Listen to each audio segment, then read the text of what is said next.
잘 쉬셨죠? 네, 우리 다음 부분 가겠습니다. 제 책의 첫 번째 챕터가 국영수 교과학습은 교육이 아니다. 이렇게 이제 제가 시작했는데, 교육이 아닌 건 아니에요. 제가 이제 이렇게 이건 좀 강조하는 의미가 좀 크고요. 보통 교육이 뭐냐 이렇게 얘기하면 여러분 어떤 걸 떠올리세요? 교육 그러면 보통 국영수 그죠? 떠오르잖아요. 저도 그랬어요. 그런데 보통 일반 교육학에서도 그렇고 교육을 정의할 때 교육이라 그러면 뭘 어떻게 정의하냐면 기술이나 지식 따위를 가르치고 인격을 훈련하는 것 이렇게 정의를 합니다. 뭐야? 지식이나 기술 따위를 가르치고 이것은 이제 나중에 직업 교육을 하는 거예요. 지식이나 기술 따위를 가르치고 그리고 뭐야? 인격을 이제 연마하는 거 이렇게 이제 정의를 하거든요. 교육에서는 이게 이제 지식 교육 또 아니면 또 인성 교육이다 이렇게 얘기할 수 있어요. 이게 이제 일반적으로 교육을 정의할 때 정의 내리는 내용입니다. 그런데 지금 이제 한국 사회 저도 이제 캠퍼스 사역을 하기도 했고 그 대학이 갖는 건학 이념이 있잖아요. 그러면 이제 건학 이념들이 좋아요. 예, 이 사회에 어떤 영향력을 주고 유익을 끼치는 어떤 인물을 만든다. 이렇게 이제 얘기를 합니다. 근데 실제로 대학이든 학교든 대부분이 교육을 하는 것 자체가 지식 교육에 편중돼 있죠. 예. 그게 대표적인 게 이제 국어, 영어, 수학을 하는 거예요. 자, 그런데 국영수가 보통 지식, 그러니까 교육한다 그러면 딱 생각난다고요. 그래서 국어, 영어, 수학 이것은 좀 정확하게 표현해서는 교과학습이에요. 교육이 아니고. 우리가 보통 교육이라 그러면 앞에서도 얘기한 것처럼 지식이나 기술 따위를 가르치는 것 아니면은 인격을 연마하고 훈련하는 것 이렇게 이제 생각하거든요.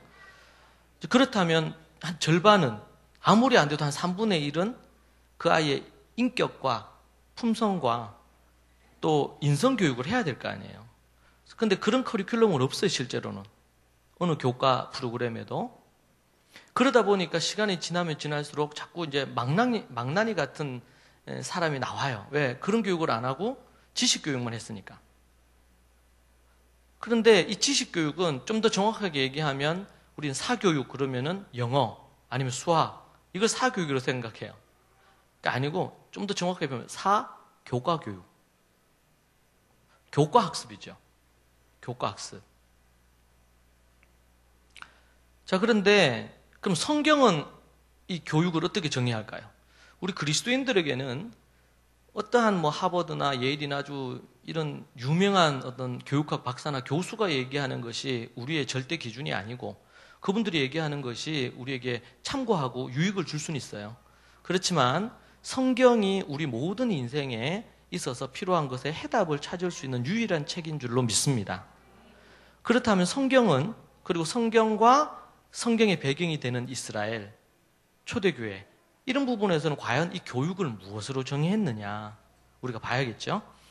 자, 이제 대표적인 것이 잠언 1장 7절의 말씀을 보면 여호와를 경외하는 것이 뭐라 그랬어요? 지식의 근본이다. 그렇게 얘기하고 있습니다. 여호와를 경외하는 것이 지식의 근본이에요. 그리고 베드로 사도는 믿음 위에 덕을, 덕 위에 지식을 이렇게 얘기해 주고 있습니다. 성경은 지식과 관련된 얘기를 많이 합니다.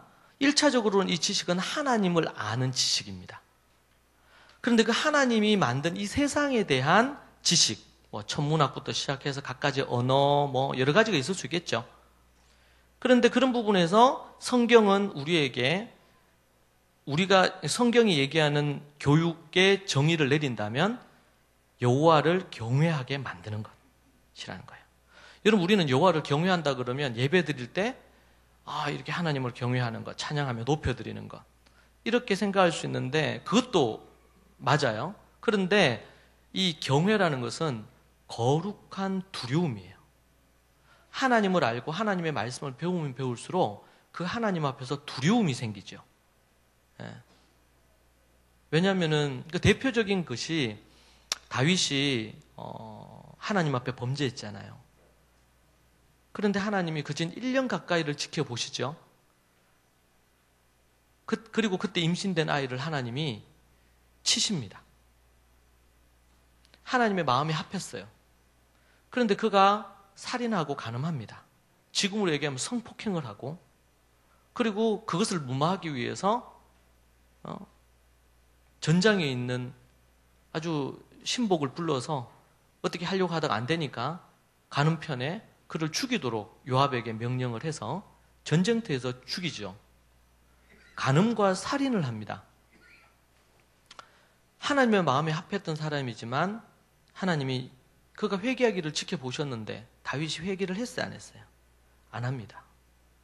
그래서 하나님이 나단 선지자를 보내서 마지막 경고를 하고 그렇게 하시는데 그때 그가 회개하고 돌이키죠. 그때 쓴 시가 시편 51편 말씀이지 않습니까? 그리고 나서 그가 회개한 것, 침상을 적시면서 회개했기 때문에 하나님이 어떻게 합니까? 그를 용서하셔요. 근데 여러분, 용서하시는데 아무 일 없었던 걸로 끝내나요? 그렇지 않죠. 용서하지만 그때 임신된 애가 죽고, 그때 이후로부터 다윗의 인생은 그 전과 그 후는 완전히 다르죠. 너는 숨어서 그걸 했지만, 용서는 했지만 죄에 대한 벌은 받도록, 용서했지만 너는 숨어서 했지만 네 자식이 백주 대낮에 백성들이 다 보는 데서, 그리고 압살롬이 아버지를 죽이겠다고 쿠데타를 일으키고, 그 사건 이후로부터 다윗의 인생은 참으로 괴로운 어떤 인생으로 그렇게 치닫죠. 여러분, 성경을 보면서 우리는 하나님에 대한 경외, 거룩한 두려움을 경외라고 합니다.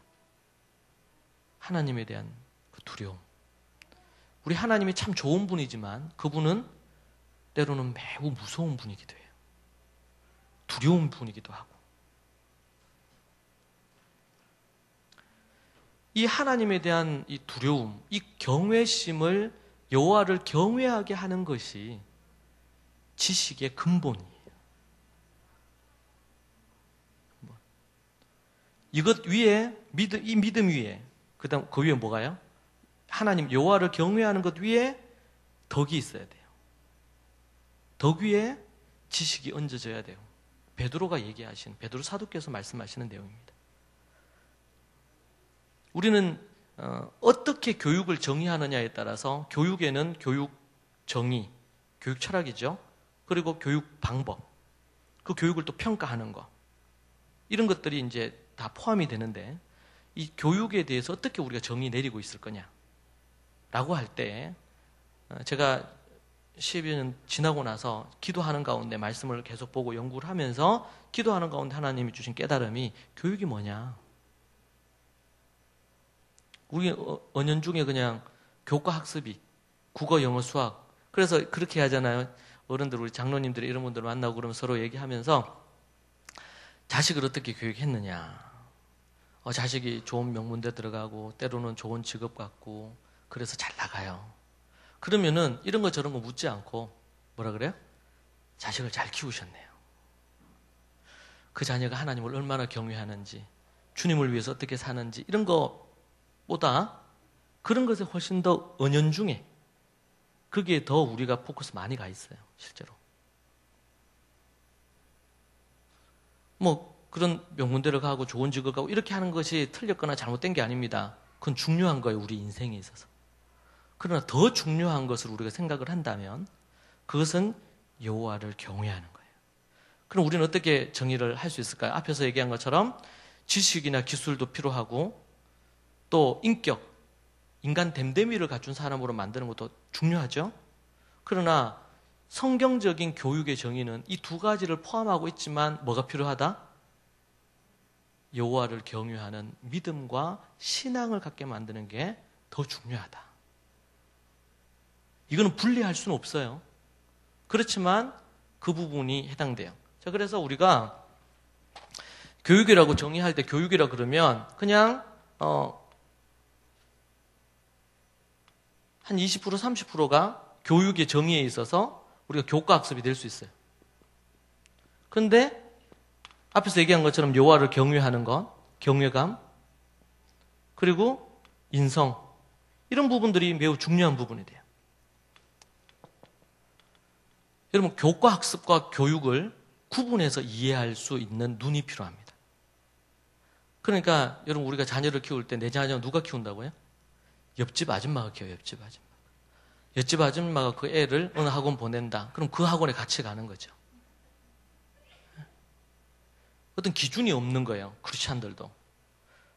그래서 한 번은 제가 어느 교회 집회를 가는데 어떤 분이, 어느 젊은 어머니가 저한테 질문하는 거예요. 목사님, 부모 60이라는 프로그램이 있는데 어떻게 생각하시냐고. EBS에서 하는 유명한 프로그램이죠. 부모 60. 좋아요. 중요하고. 근데 우리는 크리스찬들이니까 일반 은총 아래에서 좋은 어떤 교육학 연구한 분들이 강의도 하고 얘기하고 이렇게 할 수 있어요. 뇌에 좋은 뭐 음식이다. 이렇게 하면은 그 다음날 한국의 모든 식자재 다 동의난대요. 부모 60에서 딱 얘기하면. 부모 60에서 나와서 어느 하버드 박사님이 얘기를 했다. 그러면은 크리스찬이든 넌크리스찬이든 TV에 앉아서 다 아멘 하잖아요. 아멘! 하고 그 다음날 다 실천 막 해요.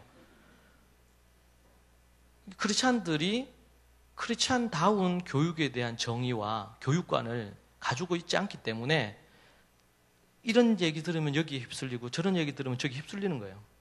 그러다가 아이들 다 크죠. 그러면 안 된다. 성경은 우리에게 도대체 교육을 뭐라고 얘기하나. 이 패러다임이 바뀌는데 저는 꽤 오랜 시간이 걸렸어요. 저는 여러분들은 저한테 처음 이 얘기를 들을 수 있지만 듣고 여러분들이 정말 데살로니가 교회 성도들처럼 곰곰이 좀 생각해 보세요. 저 권창규 목사라는 양반이 얘기한 게 맞는지.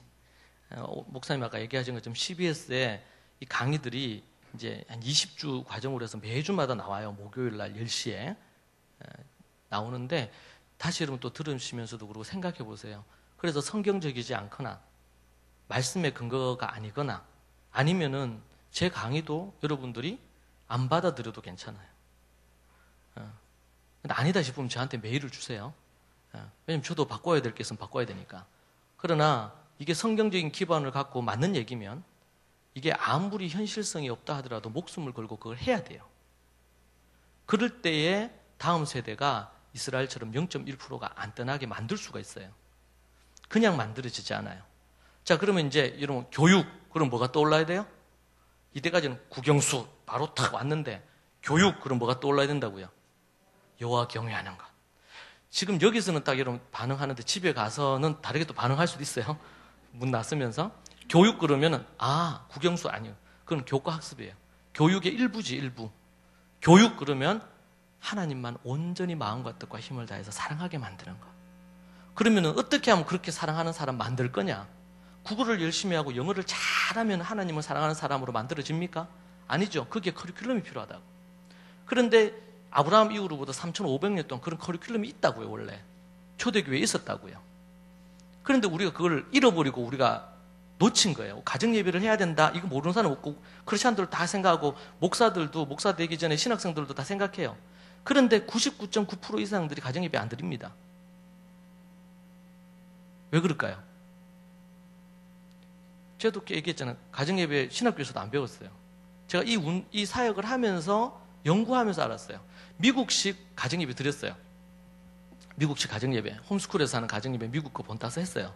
그래서 뭐 하냐면은 같이 우리가 큐티 나눔 하는 식으로 가정예배도 드려봤고, 또 찬양으로 같이 노래 부르면 찬양 부르면서 가정예배도 드려봤고, 왜냐면은 어린 애들이 지겹지 않게 하기 위해서 오만 방법을 다 썼어요. 어떨 때는 드라마로 가정예배도 드렸어요, 우리 가정이. 그런데 시간이 지나면서 이게 뭔가 뿌리가 깊지 않으니까 이걸 계속 끌고 가는 게 힘든 거예요. 여러분, 오늘 제가 하루 종일 강의하는 거는 실제적인 많은 얘기는 잘 없습니다. 여러분, 철학과 이론이 탄탄하지 않으면 길게 못 가요. 미국의 홈스쿨 역사가 50년 만에 무너지기 시작했다 그랬잖아요. 왜 그런가 제가 연구해 보니까 신학과 성경적인 철학이 약해요. 그러면 한 세기를 못 갑니다. 어떤 거든 그래요. 뿌리가 튼튼해야 됩니다. 교육이 뭐냐? 그렇게 얘기할 때 왜 이스라엘의 교육부 장관이 교육은 우리의 교과서는 성경이다. 이 말 속에는 엄청난 메시지를 담고 있는 거죠. 우리는 그 이해 안 되잖아요. 뭔 놈의 우리 교과서가 성경이야. 그건 신앙생활에 조금 그런 거고 주일날 교회 와서 성경 보는 거지. 이 패러다임 자체가 바뀌지 않는 이상 어떤 프로그램을 하더라도 실제로 길게 가는 역사가 일어나지 않습니다. 그냥 그때 하는 어떤 프로그램 정도로 끝나요. 근본적인 변화 안 일어납니다. 자, 성경적인 교육 정의 뭐라고요? 여호와를 경외하는 사람 만드는 거예요. 그것에 비해서 인성교육, 학습, 이것은 비교 대상이 아닙니다. 자, 이렇게 얘기할 때 어떤 이제 의문이 들 수 있냐면, 그러면은 신앙만 그렇게 하고 공부는 안 해도 되나요? 그렇게 이제 오해될 수 있단 말이에요. 여러분, 교회 안에는 보면 정말 애들이 믿음 좋은 애들이 있어요. 그렇죠? 또 착해, 그런 애들이 보면. 근데 문제는 교회도 열심히 나오고 뭐 교회 뭐 한다 그러면 다 참여하고 애가 착해요. 근데 공부를 못해. 좀 안타까운 애들이 있잖아요. 예. 나무랄 때 하나도 없는데 공부를 못하네. 또 어떤 애들은 공부는 또 잘해. 막 그래서 막 공부를 잘해요. 근데 애가 버릇이 없고 지만 알고 소위 말해서 싸가지가 없어 또 애가. 그런데 뭐도 없어요. 또 믿음도 잘 없어요. 교회도 잘 안 나오려고 그래.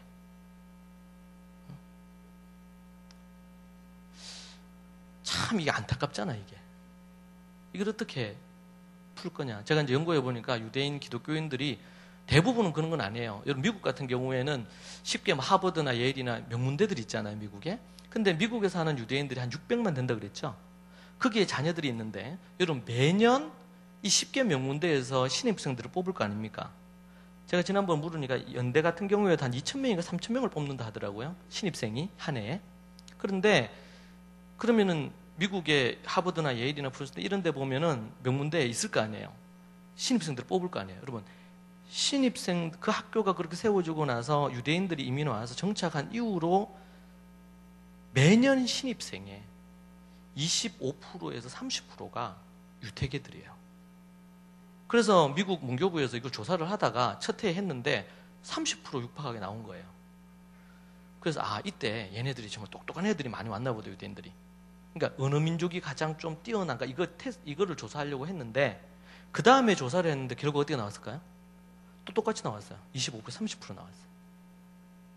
그래서 이제 하버드에서 유대인들의 뇌에 대해서 연구하는 그런 이제 그룹이 있어요. 파트가.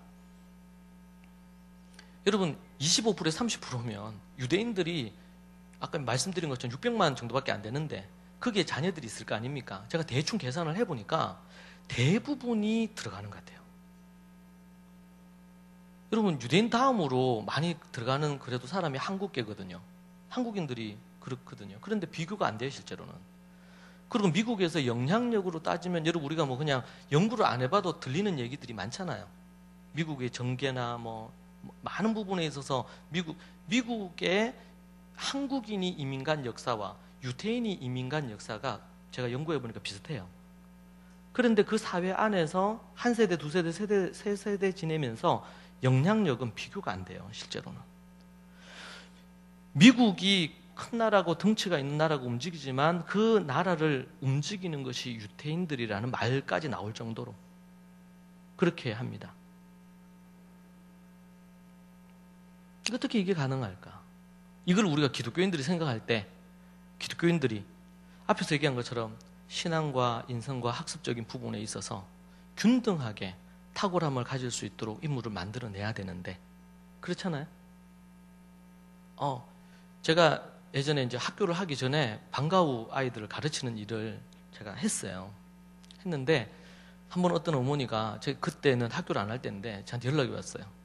자기 애가 초등 때까지는 막 1등 이렇게 잘하고 이렇게 했는데 만점 막 이렇게 했는데 중학교 들어가서 시험을 딱 쳤는데 65점 첫 번째 시험 나왔대요. 근데 그게 지금 중학교 3학년 될 때까지 똑같다는 거예요. 제가 만났을 때가 중2 때 후반이었는데 그래서 그 어머니 얘기가 그런 거예요. 애가 우리 애는 머리가 안 좋은가 공부할 머리가 아니라는 거예요. 그러면서 그래도 얘가 좀 고등학교는 들어갈 수 있도록 좀 도와달라고. 그래서 저한테 연락이 와서 그때 제가 이제 안식일로 어디 움직일 때인데 저한테 얘기를 하시는 거예요. 저는 그렇게 뭐 지금 그렇게 할 수도 없고 그래 안 된다 그랬어요. 근데 이분이 하도 이제 집사님이 쫄아가지고 그래서 제가 알겠다. 그 대신에 그러면 내가 한 주에 한 번씩 코칭을 하겠다 그랬어요. 한 주에 한 번. 그때가 한 10월 달쯤이었는데. 예? 9월 달이구나. 그래서 일주일에 한 번씩 만나 코칭을 한다 그랬어요. 그래서 얘가 이제 와서 그렇게 했어요. 그러고 나서 9월 달에 학기가 시작되고 나서 10월 중순인가 이렇게 중간고사 치잖아요. 65점짜리 애가 지나갔는데 이제 중간고사 쳤는데 평균 85점이 나온 거예요. 점수는 등수는 한 200등 이상 올라갔어. 그래서 제가 이제 시험 치고 했으니까 제가 축하한다고 맛있는 거 사주려고 뭐 먹을래 이러니까 뭐 스파게티 먹고 싶다. 그래 갔어요. 절대로 그런 애한테 시험 잘 쳤냐고 물으면 안 돼요. 그래서 제가 이제 시켜놓고 이렇게 있는데 애가 우는 거예요. 응? 제가 중학교 들어와서 시험지를 봤는데 시험지에 답이 보이기는 처음이라는 거지. 그 어머니는 뭐라 그랬냐면 공부할 머리가 아니라는 거야 얘는. 열심히는 엄청 또 열심히 하는데 그랬으니까. 여러분 공부할 머리 아닌 머리 없어요. 여러분 예체능을 하면은 공부를 안 해도 되나요? 언어가 필요가 없나요? 하나님이 만든 뇌는 태어날 때 손상을 입어서 뇌에 손상이 있지 않은 이상 평균적으로 무엇을 하든지 간에 90점, 95점 다 맞을 수 있도록 하나님 만들어 놨어요. 문제는 그걸 그렇게 할 수 있도록 도와줘야 되는데 그게 이제 안 되어지면서 그냥 시간이 지나니까 공부 안 할 뭐, 그럼 걔는 지금 20점, 평균이 20점 올라갔고 이렇게 됐는데 걔는 공부할 머리예요? 아니에요? 그러니까 여러분의 자녀는 모두 다 공부할 머리를 갖고 태어나요. 문제는. 자, 한 가지 우리가 생각을 할 것은 제가 이제 아주 전체적으로 필요한 얘기인데 제가 이제 우리 교과학습이라 그랬죠. 국영수는 성경과 이스라엘에서는 어떻게 초대교회에서는 어떻게 이 부분들을 다루었느냐 이 세 가지를 분리할 수 없습니다. 헬라적인 접근에서는 분리를 합니다. 신앙, 인성, 신앙, 지성 이렇게 나누어 가지고 그런데 보세요. 하나님의 말씀으로 신앙 교육을 합니다. 하나님 경외하는 교육합니다. 말씀에 7가지 한다 그랬어요. 기억하세요? 앞에 성경 읽기부터 시작해서 연구하고 토론하고 그것을 티칭하는 것까지. 자, 그런데 앞에 읽고 묵상하고 하야하는 거 이걸 대표해가지고 하야가 대표 주자예요. 3개 중에서. 자, 하야. 모세 오경 하야한다 그랬죠? 제가 교육해보니까 제 딸아이들이 성경 이제 뭐 잠언, 요한계시록, 로마서 한글 영어로 다 하야를 합니다. 그리고 이제 창세기, 출애굽기 이렇게 하고요. 잠언이 한 950절이 안 됩니다. 한글 영어로 애들 이거 하야 하는 애들이 많아요. 기본이 저희 교회에서는 한 기본이 1000절은 해요. 1000절이요. 근데 지금 이제 만절하는 애들, 만절하면 여러분 성경의 한 3분의 1 정도를 외우는 거거든요. 만절이면. 요한계시록이 한 500절이 안 됩니다. 하야를 해요. 자, 모세 오경 정도로 하야를 하는데 모세 오경에 나오는 단어들이 쉬울까요? 어려울까요? 매우 어렵습니다. 의미를 일단 모르고도 그냥 애들 합니다. 몇 살 때부터? 3살 때부터. 몇 살 때까지? 14살 때까지. 4살 때부터 13살 때까지. 하나님 말씀으로 하야하죠. 여러분 이게 하나님 말씀으로 모세오경을 하야하는데 이걸 하야하다 보니까 뭐가 생기는 거예요? 말씀이 그 안에 새겨지니까 믿음이 생기겠죠. 믿음이. 그죠? 여러분 출애굽기 같은 경우에는 뭐 그전에도 나오지만 출애굽기 10계명이야 하나님의 계명을 보면 거기는 뭐가 나옵니까? 거기에는 여러분 성경에 기독교 윤리학 교수가 얘기하시기를 75%가 윤리와 도덕입니다. 부모를 공경해라. 효교육이죠. 부모 공경. 살인하지 말라. 간음하지 말라. 도둑질하지 말라. 다 뭐죠 이게? 교육학적으로 보면 다 인성교육에 속해요. 이걸 갖고 예수님이 산상수훈에서 재해석하시죠. 옛사람은 살인하지 말라 했는데 나는 너희들에게 뭐 하지 말라고요? 욕하지 마라. 라아가라고 욕하지 말고 어리석다고 말하지 말고. 그렇게 하는 자마다 어떻게 된다고요? 지옥불에 떨어질 것이라고. 한 번은 제가 캠프를 하는데 제가 여름 겨울에 2주간씩 캠프를 합니다. 10박 11일 동안. 근데 장립집사님 아들인데 욕을 너무 잘해요. 얘가. 요즘 애들 대화의 대부분이 욕이죠. 욕을 빼버리면 이 뭔 말인지 이해가 안 된대요. 근데 이제 우리 캠프 들어오면 욕을 못 합니다. 그때는 규모가 작았어요. 최근에는 한 200명씩을 캠프하는데 옛날에는 숫자가 적었습니다. 욕을 못 해. 그러니까 한 번은 이제 이렇게 캠프 여기 집회하는 실에서 하고는 숙소로 다 갔는데 선생님 정리를 하다 보니까 어떤 애 노트를 찾았는데 그 노트에 한 3페이지가 욕인 거예요. 욕을 말하지 말아야 하니까 욕을 막 적어가지고 틈나는 대로. 근데 성경에 보면 라가 이스라엘 욕입니다. 욕하시고 싶으면 라가 이렇게 하고. 그럼 욕이에요. 여러분 그 욕은 욕하는 자마다 예수님이 얘기했어요. 예수님이. 뭐라 그랬어요? 지옥불에 떨어진다. 왜? 미워하는 자마다 많은 자니? 살인하는 자니. 여러분 10계명이 기본적인 윤리와 도덕의 선을 긋고 있다면 예수님이 얘기하시는 3계명은 그 바탕에서 모세에게 주신 그 바탕은 기본이고 그리스도인들이 살아가야 되는 삶의 수준은 훨씬 더 높죠. 살인 정도가 아니고 미워하면 안 돼. 누구를 향해서 욕하는 부분이 안 되도록 수련을 해야 돼. 여러분 그게 뭡니까? 그런 것들을 근데 다 외워. 어제 제가 우리 홈스쿨, 대구 홈스쿨 종강을 하는데 애가 초등학교 이제 4학년 애가 있어요. 매일 이제 집에서 홈스쿨 하면서 한 2시간씩 말씀 등하고 이렇게 하는데 걔가 하는 말이 이런 얘기를 했대요. 어머니 성경을 연구하면 연구할수록 너무 힘이 들어요. 하나님이 하라는 것도 있지만 하지 말라는 것도 너무 많아요. 여러분 잠언 말씀에 보면 아비의 훈계를 들으며 어미의 법을 떠나지 말라 이런 말씀이 있거든요. 우리 캠프하면 잠언을 통째로 애들 이제 하야를 시켜요. 여러분 그 말씀을 하야를 하고 있는데 그 말씀을 몰랐을 때는 모르는데 내 어미의 법을 떠나지 마라. 아비의 훈계를 들으면 어미의 법을 떠나지 마라. 이 말 했잖아. 그러면 어떻게? 걔네들 캠프 들어왔어요. 어린애들도 들어오거든요. 초등학교 1학년부터 고등학교 2학년까지 같이 하니까. 근데 그거 하야 하다가 울어요. 왜? 어머니 보고 지금 십몇치를 어머니 떨어져 있으니까 어머니만 보고 싶어. 첫날 저녁에 제가 효도 설교를 해요. 효도 설교. 그럼 이곳저곳에서 울어요. 어머니에게 예의 바르게 하지 않은 거 뭐 이렇부터 해서 제가 1시간 설교를 하는데 애들이 여러분 성경만큼 인성교육을 하기에 가장 좋은 책은 없어요. 부모를 업신여기거나 이렇게 하면 어떻게 하라고요? 출애굽기에 돌로 쳐서 죽이도록 되어 있습니다. 이건 구약에서만 그런 게 아니고 신약에서는 뭐라 그래요? 내 부모를 공경해라. 그렇게 하면 어떻게 한다고? 네 하는 일이 잘 되고 어떻게 하겠다고? 장수하겠다고 얘기하고 있죠. 만약에 여러분의 자식이 빨리 죽었으면 좋겠고 하는 일마다 망했으면 좋겠으면 부모를 공경하지 않도록 만들면 돼요. 그렇죠? 지금 제가 뭐 얘기를 하고 싶은 거예요? 지금? 이 하나님의 말씀을 하야를 하는데 그것이 뭘 만들어내고요? 믿음을 만들어내고 그 위에 뭘 만들어내요? 믿음 위에 덕을 만들어요. 덕을. 인성을 만들어내요. 인성을. 우리는 예수님의 십자가 부활에 대한 얘기를 교회에서 했을지 몰라도 구체적인 믿음에 대한 경애와 인성에 대한 얘기를 안 가요. 성경의 75%가 인성에 대한 이야기인데 크리스찬들이 인성이 안 되면 정직성, 근면성, 여러 가지 부분들, 책임성 이런 부분에 대해서. 근데 여러분 모세 오경을 하야했어요. 그럼 교육학적으로 뭐가 올라갈까요? 네?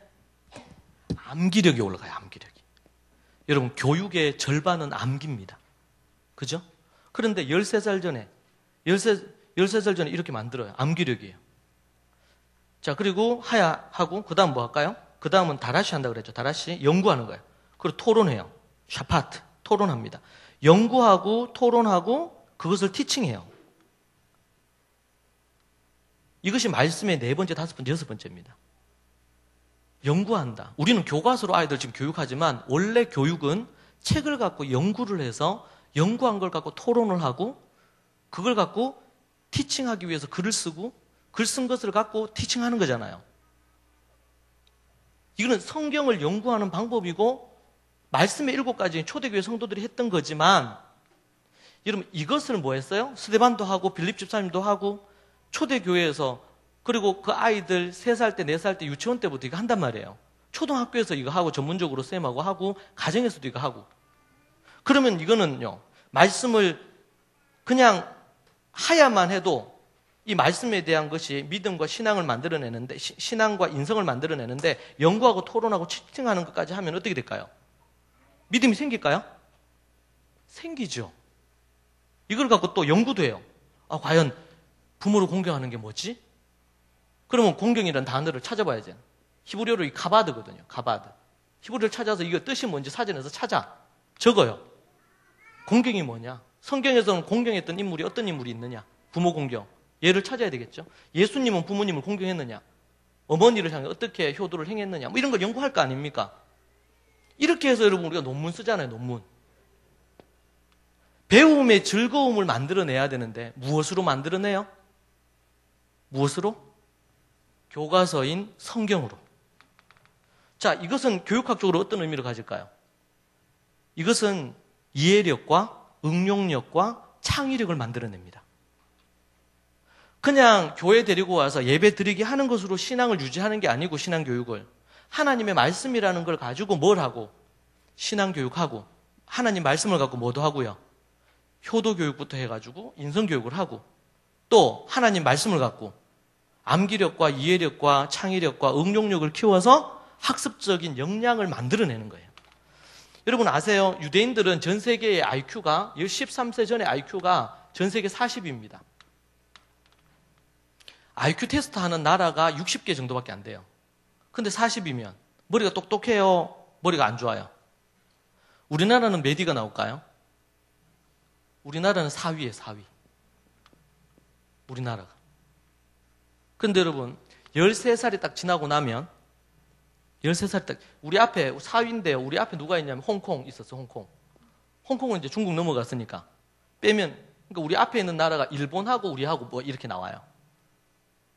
그런데 13세가 딱 지나서 IQ 테스트를 하는데 독보적인 1위가 어딜까요? 이스라엘이에요. 이게 어떻게 그렇게 됐어요? 그러니까 제가 연구하는 입장에서는 이스라엘은요 정말 하나님 말씀하신 것처럼 땅덩어리도 작고 국민들도 적고 그리고 머리도 엄청 나쁜 정말 볼품없는 그룹을 하나님께서 들어서 위대한 나라들 이런 대제국을 부끄럽게 만드는 거예요. 정말 볼품이 없어요. 그러니까 태어나면서부터는 참 이게 IQ가 안 좋네, 그죠? 그런데 13년 동안 어떻게 했기에 이렇게 탁월하게 됐단 말이에요. 제가 연구한 부분에 있어서 말씀 7가지 때문이에요. 다 그런 건 아닐 수도 있어요. 유대인이라고 해서 다 저렇게 하는 건 아니니까. 그러나 우리가 볼 때 이스라엘 전체적인 평균적으로 볼 때 자기는 저렇게 철저하게 안 한다 하더라도 예를 들면 유대인 중에서 하야를 합니다. 모세오경을. 그런데 모세오경 신앙이 좋은 사람들은 다 하지만 안 그런 사람은 모세오경 중에 3권만 하는 경우도 있단 말이에요. 다 다르겠죠. 그러나 자기는 제대로 안 한다 하더라도 저렇게 하는 게 맞다는 것은 다 동의해. 이스라엘 전체가. 그러니까 그게 하나의 문화가 되고 하나의 가치관으로 형성이 되는 거예요. 왜? 그 근거는 어디에 있어요? 창세기 18장, 신명기 6장 말씀에 근거한단 말이죠. 자, 그렇게 해서 말씀을 갖고 이렇게 하니까 뭐도 잡고요. 믿음 위에 덕도 하고 덕 위에 뭐도 만들어내요. 지식도 만들어내는 거예요. 그러니까 교과 학습이라는 것이 애를 일주일 내도록 아침부터 밤까지 공부를 많이 시켜서 그렇게 하면 공부를 잘할 수 있는 부분이 있겠죠. 그런데 뭐는 덕을 잃어버리고 신앙을, 믿음을 잃어버릴 수 있어요. 지옥에 가는 거야. 그러면 안 되고 믿음 위에 덕을 만들고 덕 위에 지식을 세우는 이 기본 바탕이 하나님의 말씀을 중심으로 만들어져야 돼요. 아멘 하셔야 되는데. 결코 우리는 하나님의 말씀이 신앙에 좀 더 도움을 주는 책이 아니에요, 성경은. 성경은 우리 삶의 전반에 해답을 주시는 거고, 정치, 경제, 사회, 문화, 교육, 역사, 모든 분야에 해답이 되는 것이 성경 말씀입니다. 그런 부분에 있어서 하나님의 말씀으로 우리는 신앙도, 하나님의 말씀으로 인성도, 하나님의 말씀으로 학습적인 역량도 아이들 어릴 때부터 해서 만들어낼 수가 있어요. 하나님이 그렇게 우리에게 주신 거예요, 실제로는.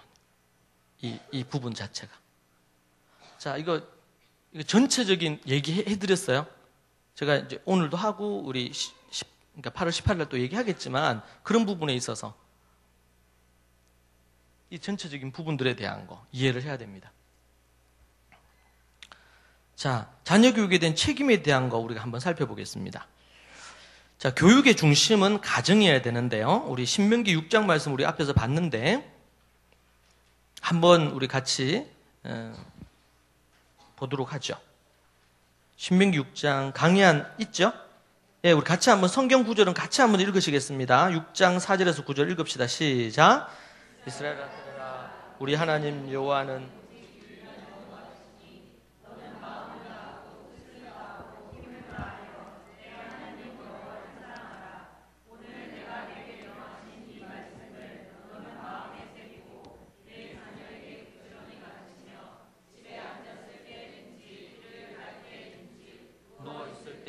일어날 때에든지 이 말씀을 강론할 것이며 너는 또 그것을 내 손목에 메어 기호를 삼으며 내 미간에 붙여 표로 삼고 또 내 집 문설주와 바깥문에 기록할지니라.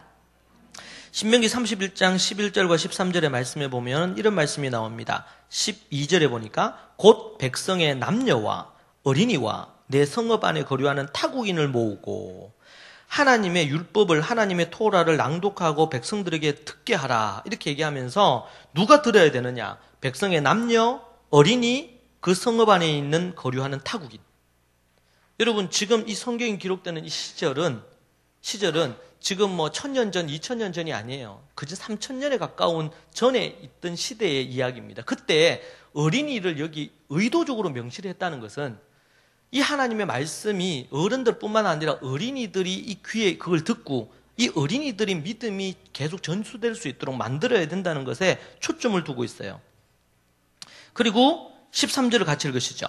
또 너희가 요단을 건너가서 차지할 땅에 거주할 동안에 이 말씀을 알지 못하는 그들의 자녀에게 듣고 내 하나님 여호와 경외하기를 배우게 할지니라.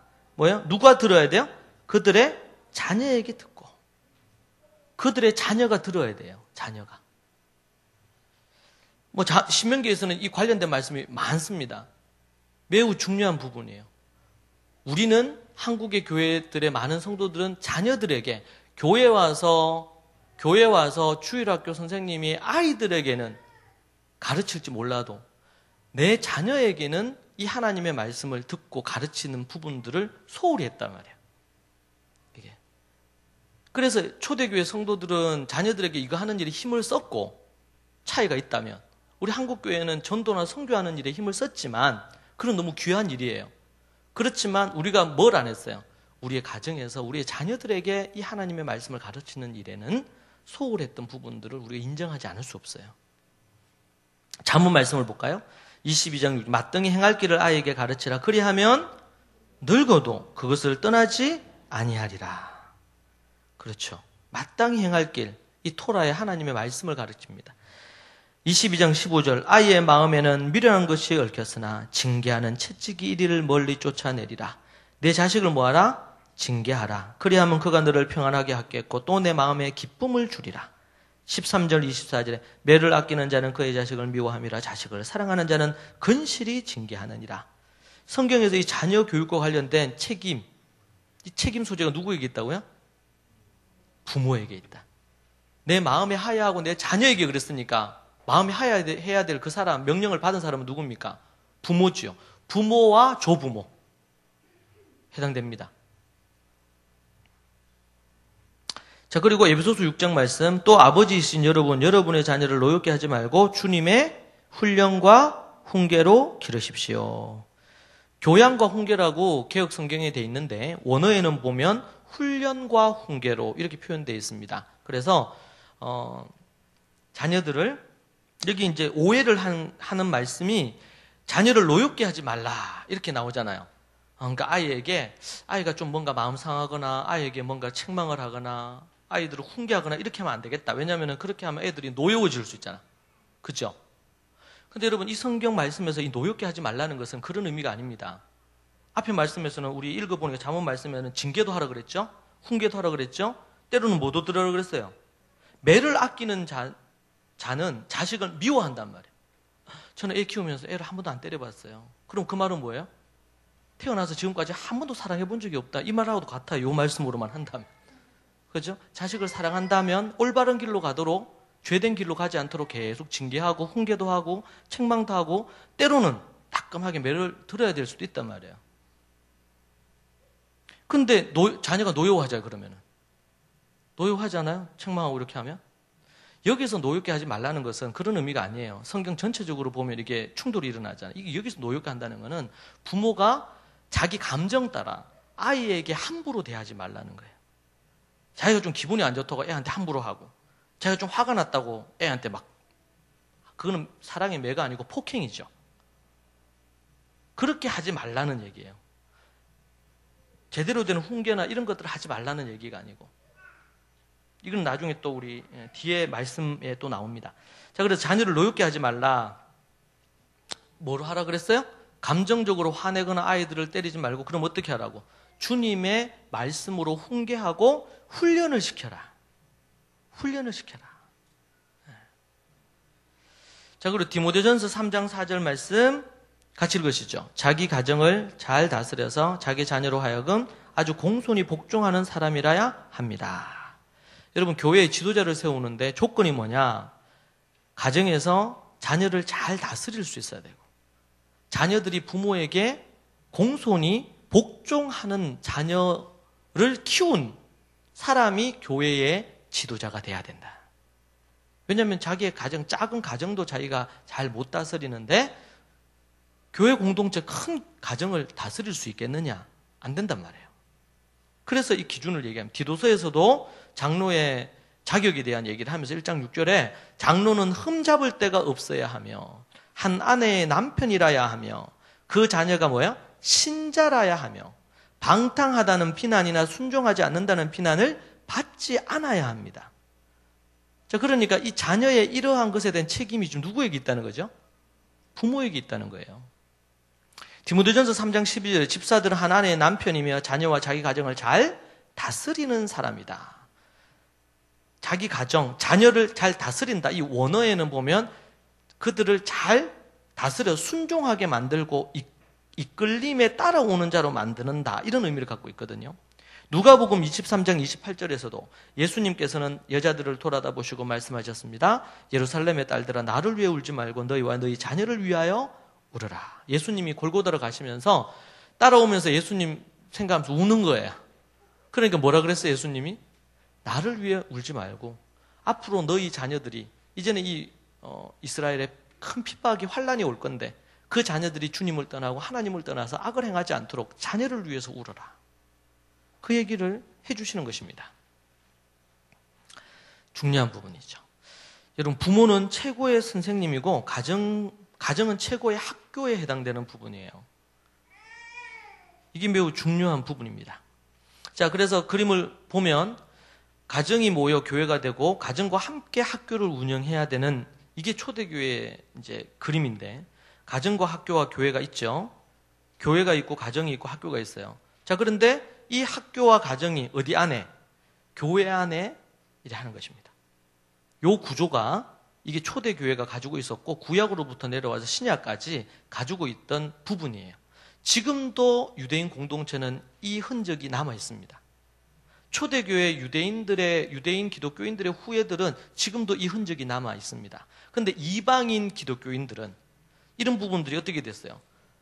가정은 가정에서 알아서 하고 또 가정이 교회 안에 있기도 하지만 실제적으로 영적인 부분의 지도를 받으면서 교회 지도 아래 이렇게 가정이 있는 경우도 있지만 그렇지 못한 경우도 많이 있죠.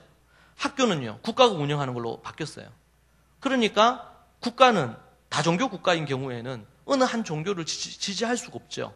그러니까 미국 같은 경우에도 학교에서 기도하는 거 폐지시키는 거죠. 성경 교육 안 된다는 거예요. 성경 가지고 오지도 못하라고 하는 거예요.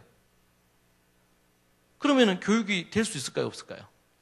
여러분, 이 시스템으로 원래 지금 기존에 갖고 있는 시스템으로 이렇게 흘러가면 불신자를 하나님을 믿지 않는 사람으로, 더 나아가서는 반기독교적인 사람으로 자녀가 나올 수밖에 없는 구조예요. 지금 구조가. 그렇잖아요. 모든 학문을, 지식을 배우는 것들이 하나님을, 창조주 하나님을 근거한 과학, 역사, 사회 이런 교육 시스템이 아니란 말이에요. 그러니까 자연스럽게 하나님을 믿지 않는 형태로 갈 수밖에 없어요. 신이 없는 걸로 가는 형태밖에 안 되는 거죠, 실제로는. 그런 부분에서 이제 가정이 중요하다. 우리가 그렇게 봐야 됩니다. 그리고 우리 그 다음은 자녀 교육의 성공과 실패에 대한 얘기를 할 건데요. 자녀 교육의 실패자 대표적인 게 다윗과 엘리인데요. 다윗과 엘리. 우리 성공과 실패의 인물들 한번 볼게요. 첫 번째는 아담입니다. 아담은 자녀가 가인과 아벨이 있었죠. 근데 가인은 하나님을 버리고 떠났어요. 그리고 동생 아벨을 쳐 죽입니다. 최초의 살인과 더불어 아담과 하와는 자식 농사를 어떻게 했냐? 절반만 성공을 했어요. 결국에는 아벨이 죽고 하나님이 셋을 주심으로 창세기 4장, 이 5장 이쪽을 보면 이제 족보가 나오죠. 가인의 족보 나옵니다. 여러분, 가인의 족보에는 특징이 뭐냐면 가인이 제일 위에 있어요. 가인의 아버지 아담이 없습니다. 그런데 셋의 족보에는 제일 위에 누가 있어요? 아담이 있어요. 아담 위에 누가 계실까요? 하나님이 있어요. 성경에 기록은 안 됐지만 가인에게는 아담과 하와 사이에 태어났지만 가인은 아담과 하와의 족보의 계열 안에서는 떨어져 나갔어요. 그래서 누구의? 그 위에는 마귀가 있어요. 마귀가. 그렇게 돼요. 그래서 아담과 하와는 자식 농사 절반만 성공했어요.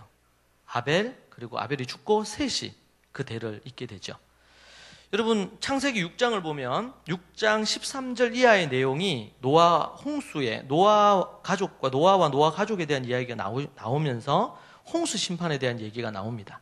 자, 그런데 6장 1절부터 12절까지 아주 그 바로 앞에 전문맥에서 나오는 내용이 있는데요. 그 내용을 보시면 하나님의 아들들이 누구와 결혼해요? 사람의 딸들을 취해서 결혼한 얘기가 나옵니다. 이거는 이제 많은 주석가들이 이거는 이제 천사들의 얘기다부터 시작해서 많은 말들이 있지만, 일단 이것을 기본적으로 유대 학자들은 이걸 볼 때 하나님을 믿는 이 셋의 후예들이겠죠. 그들이 하나님의 아들들이 누구? 하나님을 믿지 않는 아리따운, 외모를 취해서 아리따운 여인을, 하나님을 믿지 않는 여인과 결혼해요. 여러분, 특이한 것은 노아 홍수 심판 있기 전 나오는 문맥에 10절 가까운 내용이 뭐라고요? 불신 결혼에 대한 이야기입니다. 하나님의 아들들이 믿지 않는 여자와 결혼을 해서 자식을 낳아요. 그 자식인데 그 자식이 그 당대의 용사라, 네피림입니다. 이게 이제 원문에는 이게 대적하는 자 이래 나와요. 성경에는 그냥 번역은 용사로 했는데 하나님을 대적하는 자라. 이 네피림이. 자, 하나님을 믿는 아버지, 하나님을 믿지 않는 어머니 사이에 자식이 나왔어요. 이 자식을 누가 양육하고 육아를 할까요? 주로 어머니가 하겠죠. 그럼 이 자식이 하나님을 믿어요, 안 믿어요? 안 믿을 가능성이 높죠. 그리고 나서 이 자식이 나중에 결혼을 해요. 그러면은 믿음의 결혼을 할까? 이 자식이 안 믿는데? 그럼 이 자식이 결혼해서 자식을 낳아요. 그러면 또 어떻게 돼요? 누적되어서 믿지 않는 것이 갈수록 더해지기 때문에 죄악이 관영해질 수밖에 없어요. 그러면 장기적으로는 믿는 사람들이 줄어들고 믿지 않는 이들이 늘어나죠. 그 중에는 어떤 사람도 있다고요? 영웅, 유력한 자, 네피림, 용사들이 나오는 거예요. 통치자들이 나왔어요. 근데 그들이 잔혹하고 죄악이 관영하게 만드는 거예요, 세상을. 그래서 이 세상이 아주 타락했어요.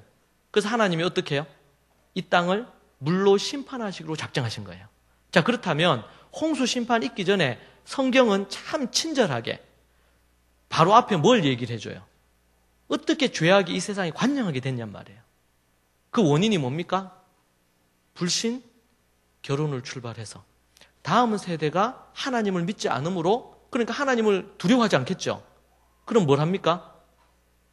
죄를 마음대로 지을 거 아닙니까? 죄악이 관영해지는 거예요. 그래서 하나님이 더 이상 눈 뜨고 볼 수가 없어. 죄악이 너무 가득해서. 그래서 누구를 택하냐면 노아 할아버지를 택하는데, 이 노아는 어떤 분이에요? 당대의 의인이라. 그가 어떻게 해요? 완전한 자라. 이렇게 나와요, 성경에. 그 죄악이 관영하는데, 여러분, 노아의 증조 할아버지가 누굽니까? 에녹입니다. 에녹.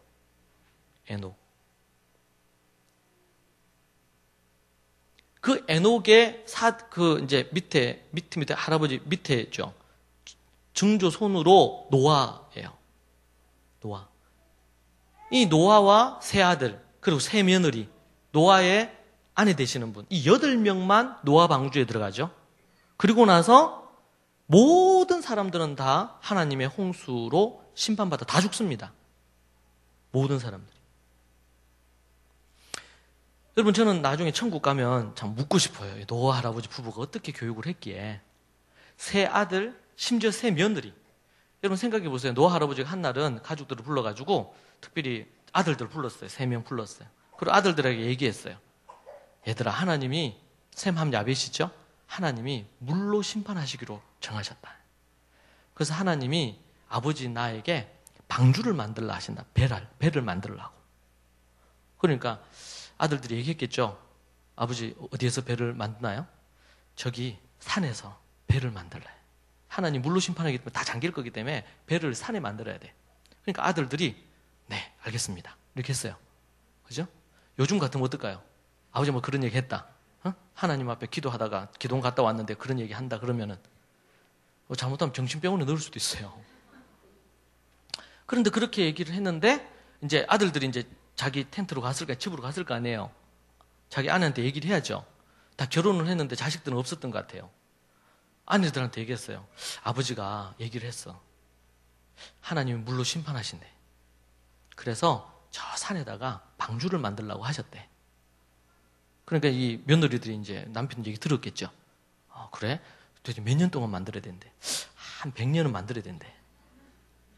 그 사이 우리 결혼해 자식도 낳아야 되고 할 일은 많은데, 여러분, 아들까지는 어떻게 협박을 하거나 이렇게 해서 할 수 있는데, 며느리는 쉽지 않아요. 그렇죠? 며느리는. 그런데 이 며느리들이 어떻게 했어요? 시아버지 말씀에 순종했죠. 만약에 아들들하고 여러분, 아무리 아들들이 하고 싶어도 며느리가 틀면 못합니다. 그렇잖아요. 하루 방주 만들었다 집에 들어왔는데 막 바가지를 긁어요. 그러면은 말라서 죽을지 몰라요. 100년 동안. 그런데 여러분, 노아 할아버지하고 노아 할아버지 우리 아내 되시는 두 분이 만약에 방주를 만들었다 그러면 100년 만에 만들었겠어요, 그거를요? 아무리 안 걸려도 200년 넘게 걸렸을 거예요. 두 분이 만드는데. 아들 3명 붙고 며느리 3명 붙어가지고 같이 만들고 찬도 만들었으니까 이게 한 120년 걸렸겠죠.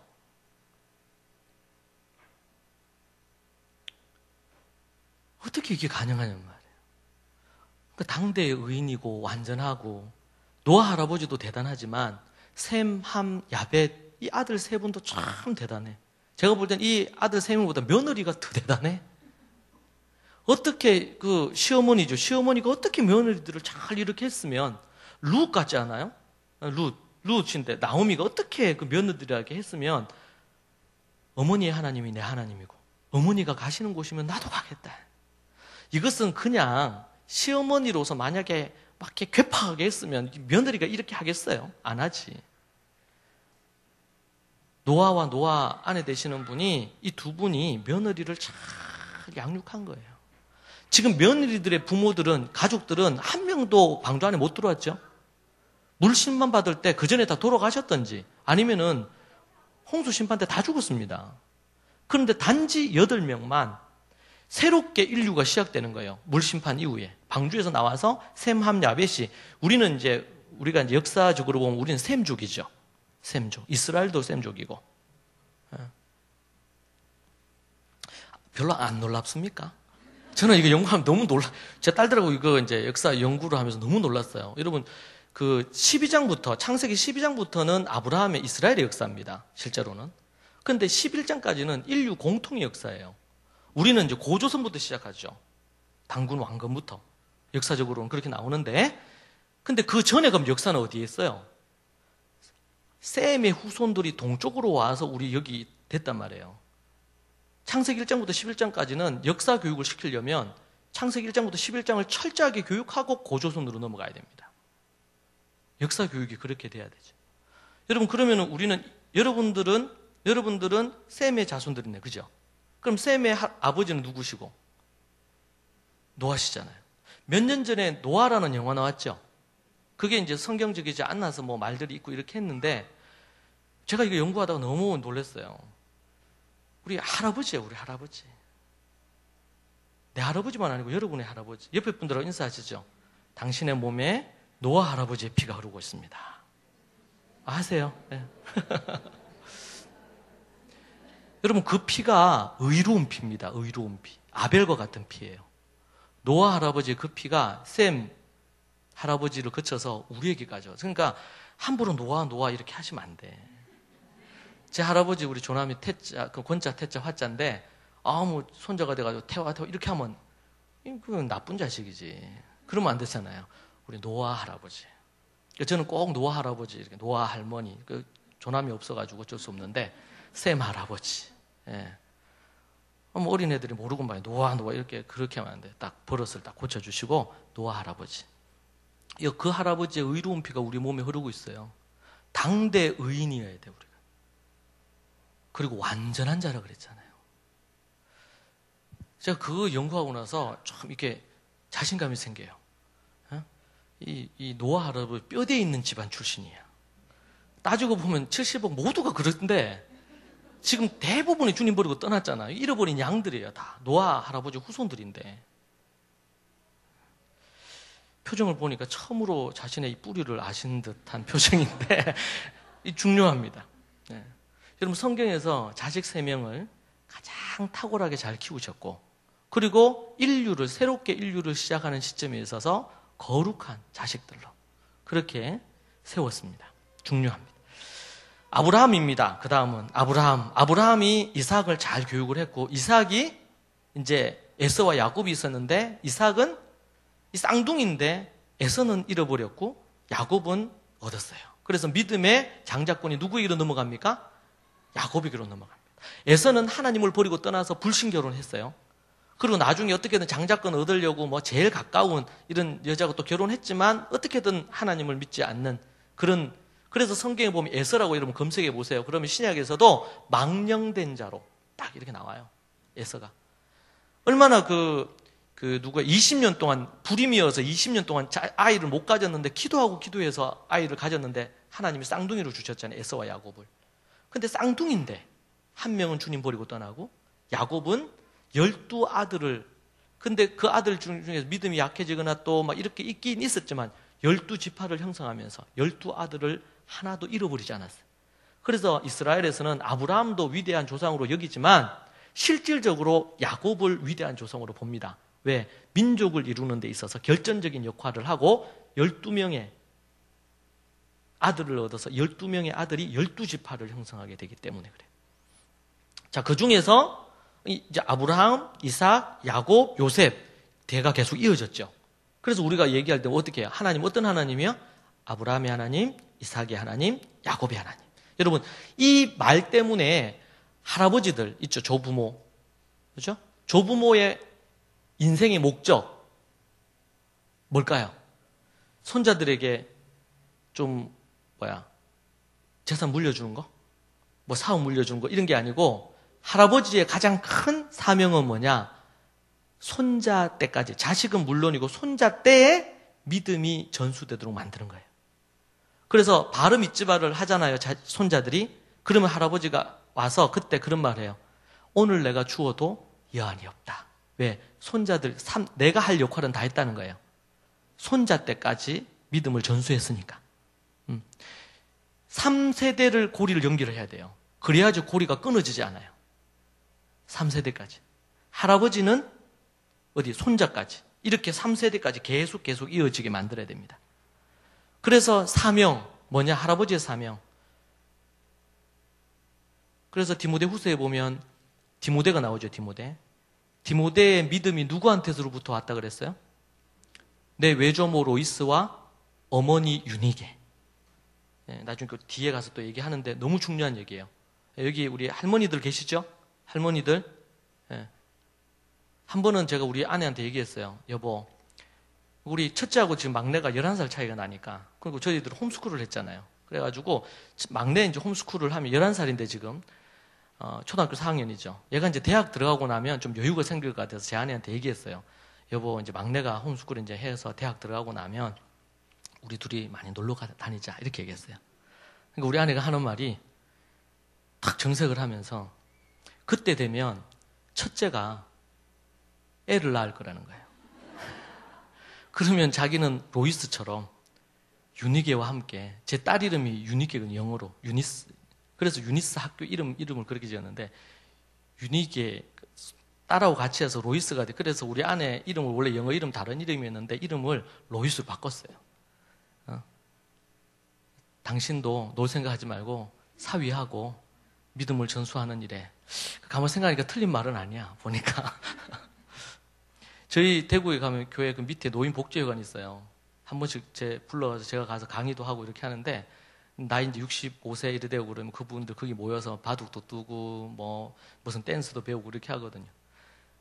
바둑 두고 댄스하고 이렇게 심심하고 그러면 막 그분들이 또 싸워요, 막. 근데 노년을 그냥 그렇게 보내기보다 주야로 하나님 말씀을 묵상하고 손자들에게 하나님 말씀 가르치고, 그리고 정말 로이스처럼 그렇게 해야 됩니다. 자, 요셉이 있는데요. 제가 이거 창세기 50장하고 여호수아를 읽다가 너무 놀랐어요. 옆에 보면 옆에 지금 사진 있죠? 즉 요셉의, 이스라엘 가면 요르단 쪽에 있는 요셉의 무덤입니다. 요셉의 무덤. 창세기 50장 25절에 보면 요셉이 죽으면서 이런 얘기합니다. 또 이스라엘 자손에게 맹세시켜 이르기를 하나님이 반드시 당신들을 보내시리니 당신들은 여기서 내 해골을 메고 올라가겠다 하라 하였더라. 요셉이 죽으면서 자기는 지금 애굽 땅에 묻히지만 시간이 지나고 나서 우리는 애굽에 머물러 있을 사람들이 아니야, 이스라엘이. 왜? 하나님이 아브라함, 이삭, 야곱에 약속을 하셨기 때문에. 어디로 가야 돼요? 가나안 땅으로 가야 돼요. 우리의 본향은. 그래서 가나안 땅으로 가는데 내가 죽으면 여기 묻힐 건데 나중에 이 애굽에서 나갈 때 내 해골을 가지고 나가라는 거예요. 이미 알고 있었죠. 그래서 요셉이 어디에 묻히기를 원하는 겁니까? 가나안 땅에 묻히기를 원하는 거예요. 왜? 하나님이 약속으로 주신 땅이라는 걸 알았기 때문에. 그 얘기를 창세기 50장 25절에 했어요. 자, 그리고 나서 세월이 흘러 창세기, 출애굽기, 레위기, 민수기, 신명기까지 지났습니다. 광야 지나고 그리고 나서는 가나안 땅에 들어가죠. 들어가서 전쟁을 하고 해가지고 여호수아를 중심으로 가나안 땅을 정복했어요. 그런데 요셉 지파, 에브라임하고 므낫세죠. 요셉 지파가 그 자기 땅을 확보를 한 거예요. 땅을 차지를 했어요. 에브라임하고 므낫세가.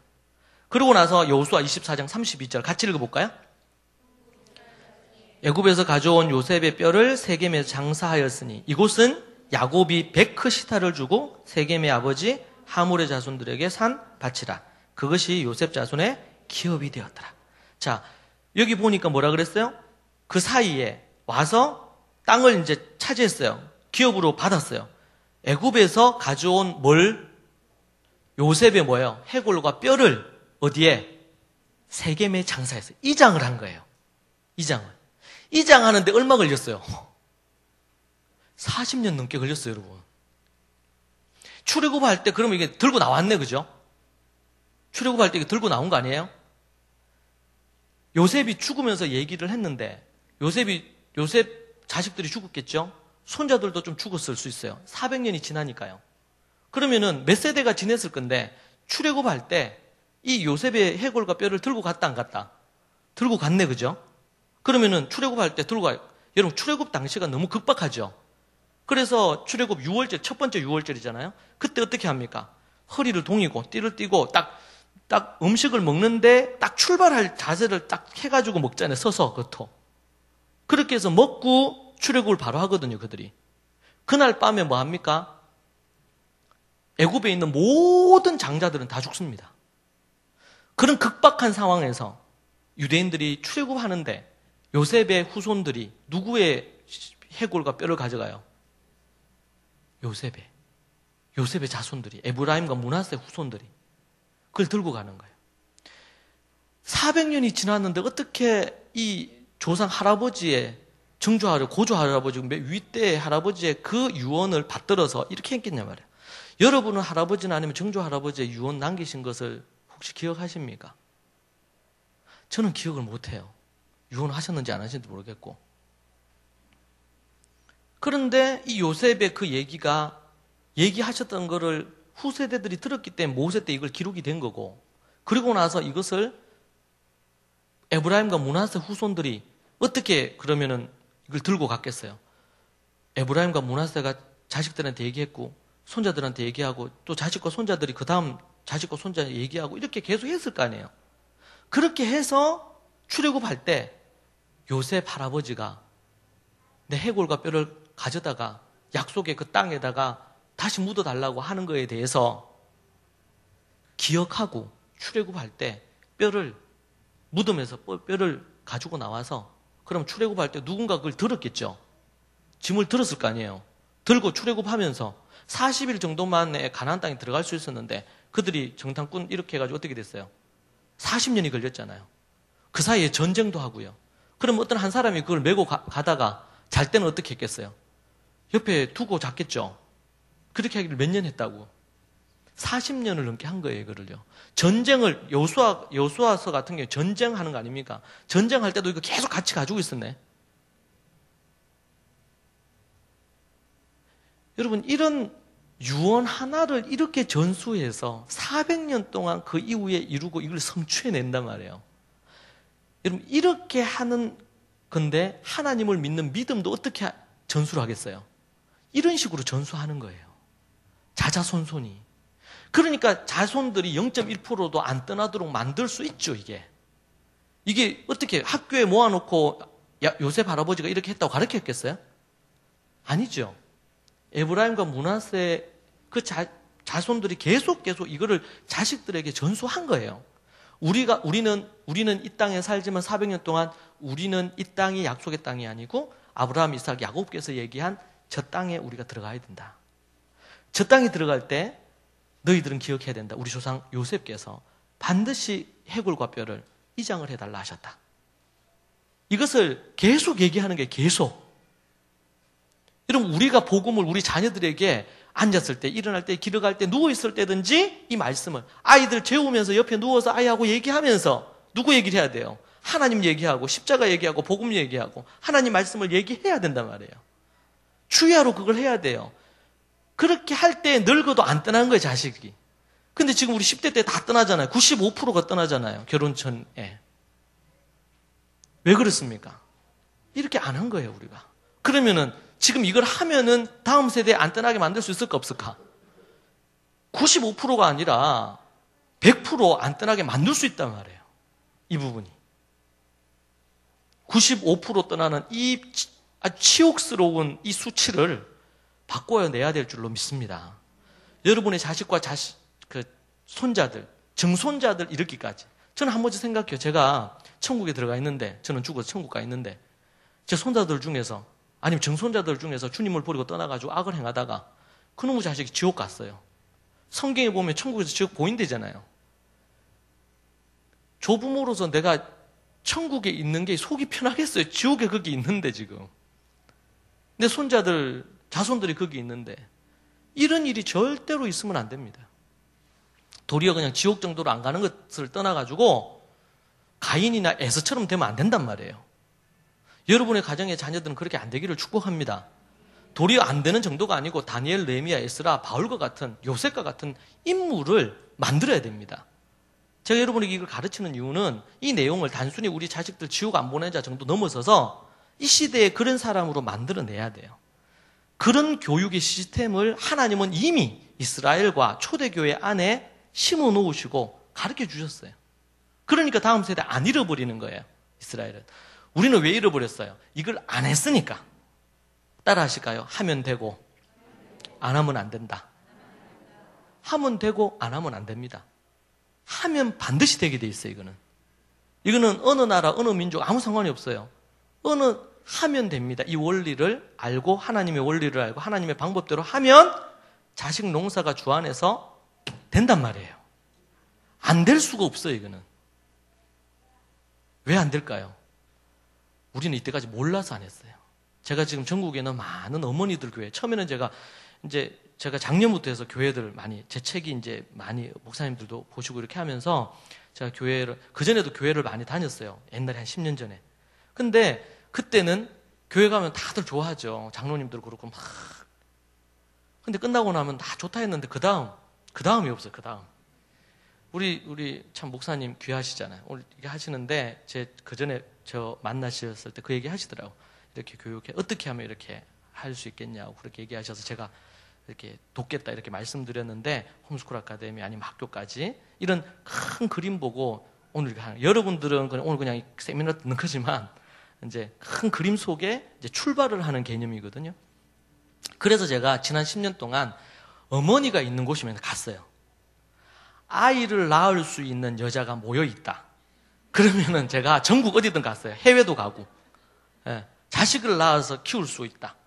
아니면 어린 아이를 가지고 있는 어머니다. 그러면은 제가 전국 방법을 다 돌아다녔습니다.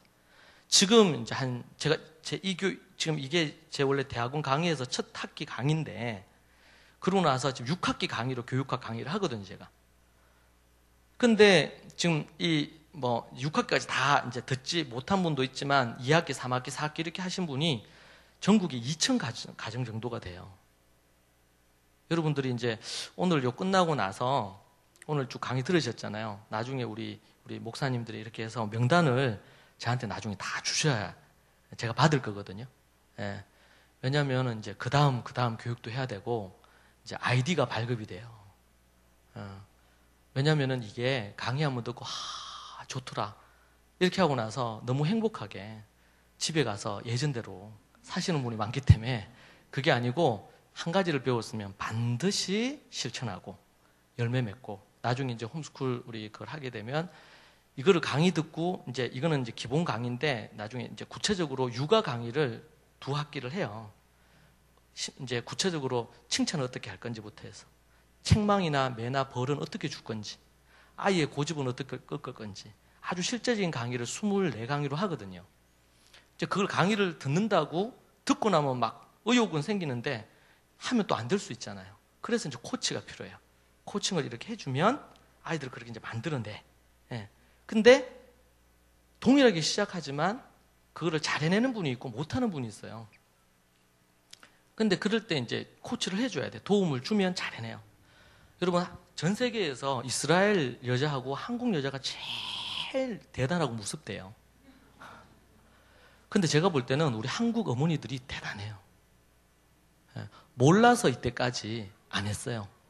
130년 동안 제가 볼 때는 몰라서 안 했어요. 근데 어머니들이 이거 알잖아요? 알면 해요, 알면. 몰라서 안 했을 뿐이야. 믿음으로 키우고 싶고 가정예배도 하고 싶었는데 몰랐어요. 그런데 알고 나잖아요. 교회 전체적인 프로그램으로는 하려면 장로님들 동의해야 되고 의사결정해야 여러 가지가 있어요. 그런데 어머니들은 지 새끼는 그날 밤부터 해요. 가정예배. 그럼 그날 밤부터 이상하게라도 해요, 가정예배를. 하야, 중요하다 그러면은 잠언 들었어. 그러면은 그 방법 구체적으로 몰라도 앉혀놓고 시작한단 말이에요. 그런 가정이 지금 한 2천 가정이 넘어요. 그러니까 지금 도시마다 요번에 제가 요번 주 월화에 광주에서 집회를 했거든요. 세미나를 동일한 세미나를 했어요. 광주에서 홈스쿨 아카데미뿐만 아니라 전국에서 학교를 지금 세워달라고 요청들이 많아요.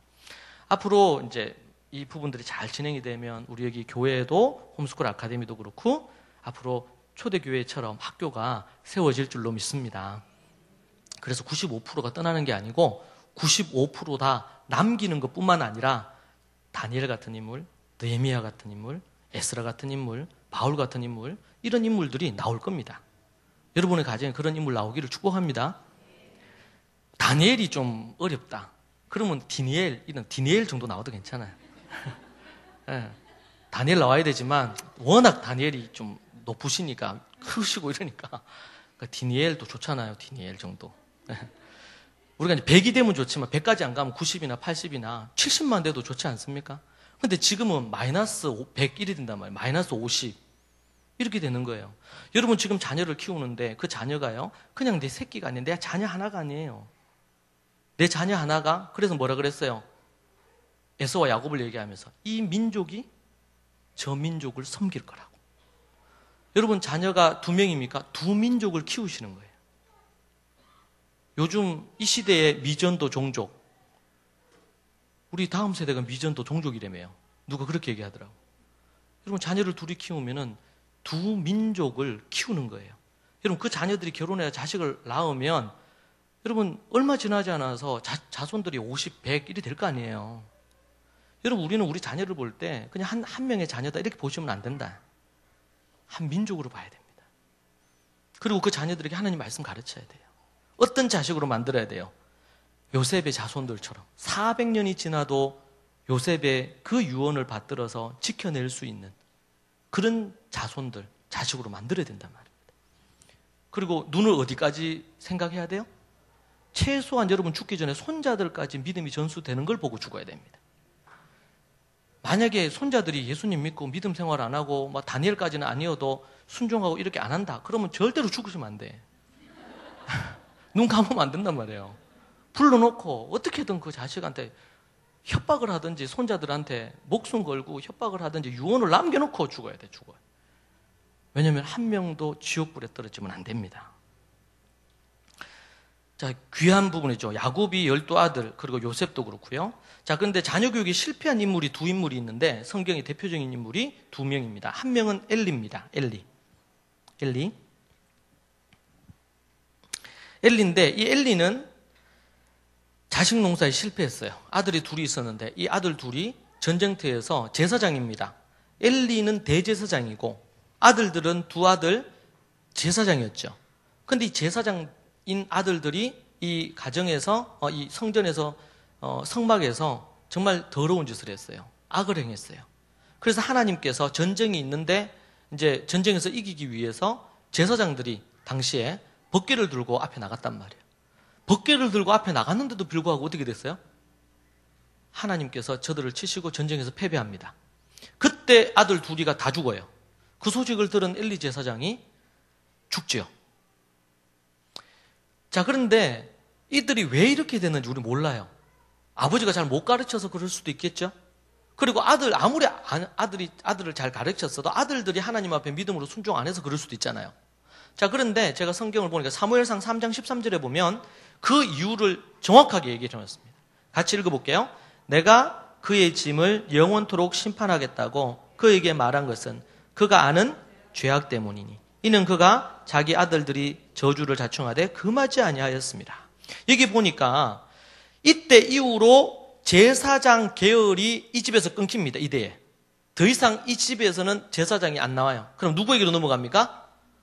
사무엘에게로 넘어갑니다. 사무엘에게로. 하나님이 이 집을 저주하셨어요. 심판하셨어요. 어느 집인데? 대제사장 집인데. 지금으로 얘기한다면 목사님 집인데. 이 하나님이 저주하고 심판하신 거예요. 왜? 이유를 나옵니다. 그가 자기의 아들들이 저주를 자청하되 뭐 하지 않았어요? 금하지 않았어요. 엘리가 알았어요. 이 자식들이 악을 행하고 하나님 앞에 범죄하는 것을. 그런데 여러분 금했어요. 엘리 제사장이 자식들을 불러가지고 그렇게 하면 안 된다고 성경에 보면 금했습니다. 근데 여기 나오는 이 금했다는 이 히브리어는 카하입니다. 따라하시죠. 카하. 이 단어는 금하지 않았다고 이렇게 번역하면 너무 약해요. 왜요? 금했으니까. 그렇게 하면 하나님께서 벌하신다. 그렇게 하면 안 돼. 이 얘기는 했어요. 그런데 여기에 나오는 카는 원어를 보면 이것은 그냥 금하지 않았다고 번역하면 안 돼요. 다시 그것을 못하도록 강하게 막아서다 이런 뜻을 가지고 있어요. 이 카라는 단어가. 그러니까 이 엘리 제사장이 그렇게 하면 안 돼, 하지 마라 몇 번 얘기했습니다. 그렇지만 뭘 안 했어요? 오늘 니하고 내하고 죽자. 니 거짓하고 그러면은 내가 니 자식으로 내 인정 못한다. 오늘 끝장내자. 호적에서 파야 되겠다니. 이렇게 강경하게는 안 했단 말이에요. 가를. 도리어 자식들 눈치 보면서 그렇게 하면 안 된다. 안 된다고 얘기는 했어요. 금했어요. 금하기는. 여러분, 이 사무엘상 3장 13절이 없었으면 이 엘리의 아들들이, 엘리의 집안이 왜 망하게 됐는지 우리가 잘 몰랐을 거예요. 분명히 책임이 이 자식들에게도 있겠죠. 하나님 말씀 불순종하고 악을 행했으니까. 그런데 지금 사무엘상 3장 13절에서는 누구에게 그 책임이 또 있다고 얘기합니까? 엘리 아버지인 엘리에게 이 책임이 있다는 걸 얘기하는 거죠. 맞습니까? 그러니까 자녀들이 믿음으로 올바른 길로 가면은 뭐 상관없어요. 그런데 하나님이 기뻐하시지 않는 부분으로 갈 때는 어떻게 해야 됩니까? 그거를 절대로 못하도록 목숨을 걸고 막아서는 것이 부모에게 책임이 있어요. 나중에 되면 애들이 다 돌아오겠죠. 때가 되면 주님 앞에 회개하겠죠. 그러다가 그 자식 지옥 간단 말이에요. 부모는 자식에 대해서 무한 책임입니다. 생이 끝날 때까지 자식에 대한 책임이 있어요. 대학 보내고 시집 보내고 나고 장가 보내고 나면 끝납니까? 아니죠. 결혼해서 결혼 생활하는데 위기가 왔다. 그러니까 부모가 아무런 느낌이 없어요. 자녀가 이혼하려고 한다. 네 인생이니까 알아서 해라. 이렇게 얘기 안 하잖아요. 손자가 있는데 또 손자가 문제가 생겨요. 손자가 크게 다쳤어요. 뭐 예를 들면 손자가 장애가 있어. 그럼 어때요? 가슴이 찢어지지요. 이거는 그냥 애들 키워가지고 대학 보내고 시집 보고 장가 보내면 끝나는 문제가 아니란 말이에요. 죽을 때까지 책임이 있어요. 어떤 책임이 가장 커요? 그들의 영적인 것에 대한 책임이 커요. 결혼했는데 어릴 때처럼 그렇게 할 수는 없겠죠. 그렇지만 오늘 이 말씀해 보니까 엘리에게 어떤 책임이 있었다고요? 성인입니다. 이미 제사장이 됐어요. 결혼해서 자식까지 있어요. 손자까지 있어요. 그런데 이 자식들이 하나님 앞에 악을 행했어. 그럴 때는 어떻게 해야 돼요? 카를 해야지. 근데 카를 하지 않았어요. 대충 그렇게 하면 안 돼. 이렇게 하는 걸로 끝났단 말이에요. 그러니까 이 자식들에 대한 책임이 누구에게 있어요? 부모에게 있어요. 목숨을 걸고 만약 그걸 가로막아 섰는데 자식이 잘못했다. 그럼 책임이 누구에게 있어요? 자식에게 있습니다. 다윗도 볼까요? 열왕기상 1장 6절을 같이 읽으시죠. 시작.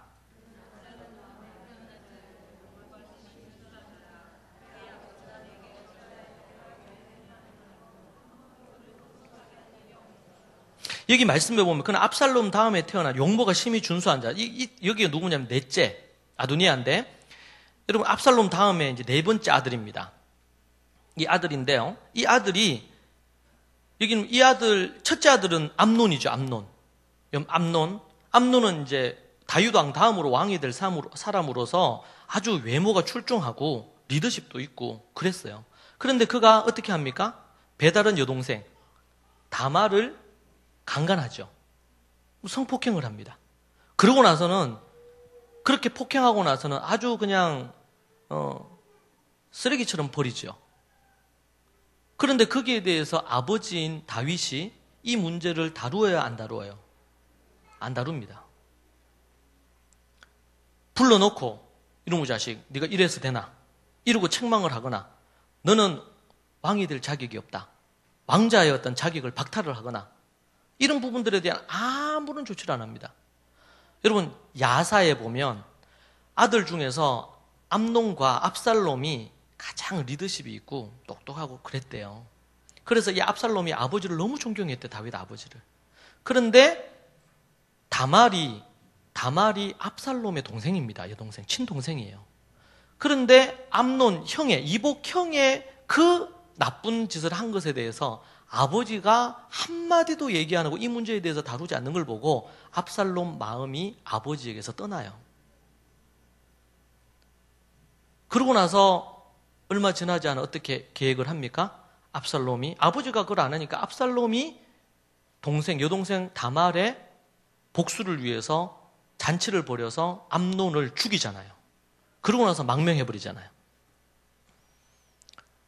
첫째 암논은 그렇게 타락하여서 여동생을 그렇게 하고 그리고 나서 악을 저질렀어요.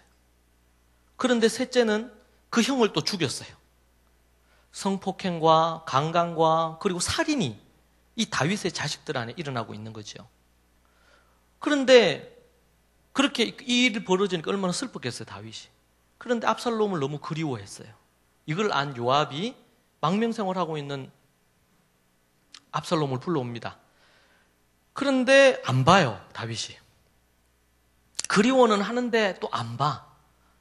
정상적이면 어떻게 해야 돼? 불러가지고 야, 네가 아무리 그래도 그렇지 형을 죽여서 되느냐, 이렇게 하면서 책망도 하고 뭐 벌도 주고 어떤 조치를 해야 되는데 아예 그런 거 안 하고 그냥 방치해버렸어요. 그러니까 이 압살롬은 불러서 왔는데 아버지가 자기를 대면 안 해요. 그러니까 요압에게 막 난리를 치죠. 그렇게 해도 아버지가 더 안 보는 거예요. 그러니까 압살롬이 그때로부터 시작해서 반역을 꾀합니다. 아버지가 이제 나이가 있고 그러니까 이제는 젊은 리더십을 필요로 한다는 걸 느끼고 본인이 아버지를 죽이고 왕이 되려고 준비를 하죠. 그래서 반역을 준비해가지고 반역을 일으킵니다. 대부분의 다윗의 그 신하들, 충신들이 압살롬에게 붙어요. 그런데 결국에는 요압의 칼에, 심장에 칼이 꽂혀가지고 압살롬이 죽습니다. 그때 다윗이 슬퍼하면서 울죠. 그리고 여러분, 오늘 이 본문은 넷째 아들 이야기입니다. 뭐라고 오늘 평가를 하냐면 1장 6절에서 그는 압살롬 다음에 태어난 용모가 심히 준수한 자라. 그러니까 다윗도 그렇고요, 인물이 대단했던 것 같아요. 지금 압살롬도 대단하죠. 압살롬도 외모가 출중했어요. 리더십도 있고. 근데 지금 이 넷째도 용모가 준수하고 그의 아버지가 네가 어찌하여 그리하였느냐 하는 말로 한 번도 그를 섭섭하게 한 일이 없었더라. 이렇게 얘기하고, 이 섭섭하게 한 일이 없다라는 이 히브리 단어가 아짜부라는 단어입니다. 이 아짜부라는 단어는 어떤 잘못된 것을 못하도록 하기 위해서 고통을 주다. 고통 가운데 그 일을 못하게 만들다라는 뜻이에요. 근데 번역을 이제 섭섭하게 한 일이 없었다, 이렇게 너무 완곡하게 번역을 했어요. 그러니까 섭섭하게, 그러니까 자식들에게 그렇게 하면 안 되지, 이렇게 하면서 강한 의조로 그것을 못하도록 막아서고, 그리고 고통을 주고, 그렇잖아요. 벌을 주고 징계를 해서 고통을 줘야 되잖아요, 잘못한 일에 대해서. 그렇게 하기를 한 번도 한 일이 없다는 거예요. 여러분, 이 다윗은 하나님의 마음에 합한 사람 아닙니까? 다윗만큼 하나님 앞에서 이런 합한 사람 없습니다. 그죠? 예, 좀 더우신 것 같은데 약간 에어컨 좀 해주시면 좋을 것 같아요. 예. 여러분, 엘리도 그렇고 다윗도 그렇고 왜 이렇게 자식 농사가 망했습니까?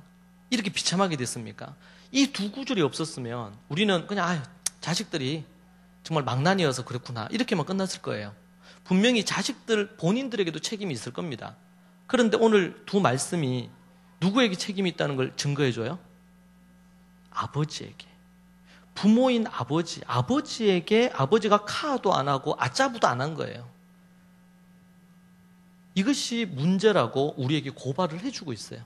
심지어 하나님의 마음에 합했던 다윗이지만, 우리 중에서 다윗 같은 사람이 어디 있겠어요? 다윗은 하나님 마음에 합했던 사람, 하나님이 인정받. 다윗이 그렇게 하긴 했지만 하나님이 솔로몬이 죄를 짓고 악을 행하고 이렇게 할 때도 하나님이 누구를 보셔서 솔로몬을 바로 이렇게 심판하지 않으셨어요? 다윗 때문이잖아요. 하나님이 다윗을 보셔서. 다윗이 이제 살인하고 간음한 큰 죄를 지었지만 다윗 인생 전체를 볼 때 하나님이 참 이렇게 성경에 나오는 인물 중에 인정받는 인물이죠. 그런 인물인데 그런 인물도 자식 농사에 실패했단 말이에요. 참 이게 얼마나 안타까운 일인지 모릅니다. 여러분, 이 시대에는요, 교육학에서도 그렇고 나중에 또 얘기하겠습니다만은 인간은 선하다는 전제를 가진 것이 일반 교육학의 전제입니다. 인간은 선한 거예요. 그러니까 때 묻은 성인들이 아이들에게 이래라 저래라 하면 안 된다는 전제를 갖고 있어요. 그래서 어떻게 해요? 아이한테 이거 하면 안 돼, 이렇게 말하지 말고 A를 이제 하지 말아야 되는데 이렇게 B로 하면 어떻겠니? 이렇게 하라는 거예요. 아이에게 부정적인 말 하지 말라는 거예요. 하지 마라. 그렇게 하면 안 된다. 이런 말 하지 말라는 거예요. 이게 교육학에서 얘기하는 거거든요. 제가 우리 딸이 이제 태어나서 얼마 안 됐을 때 제 아내가 뭐 어떤 여성 잡지에서 어느 유명한 하버드 교수, 교육학 박사가 글을 한 거를 붙여놨더라고요, 벽에. 그러니까 제가 그걸 보니까, 그게 보니까 그런 거 나와요. 안 되라고 말하지 마라. 뭐 이렇게 나와요. 부정적인 메시지 하지 마라. 애한테 길을 꺾는다.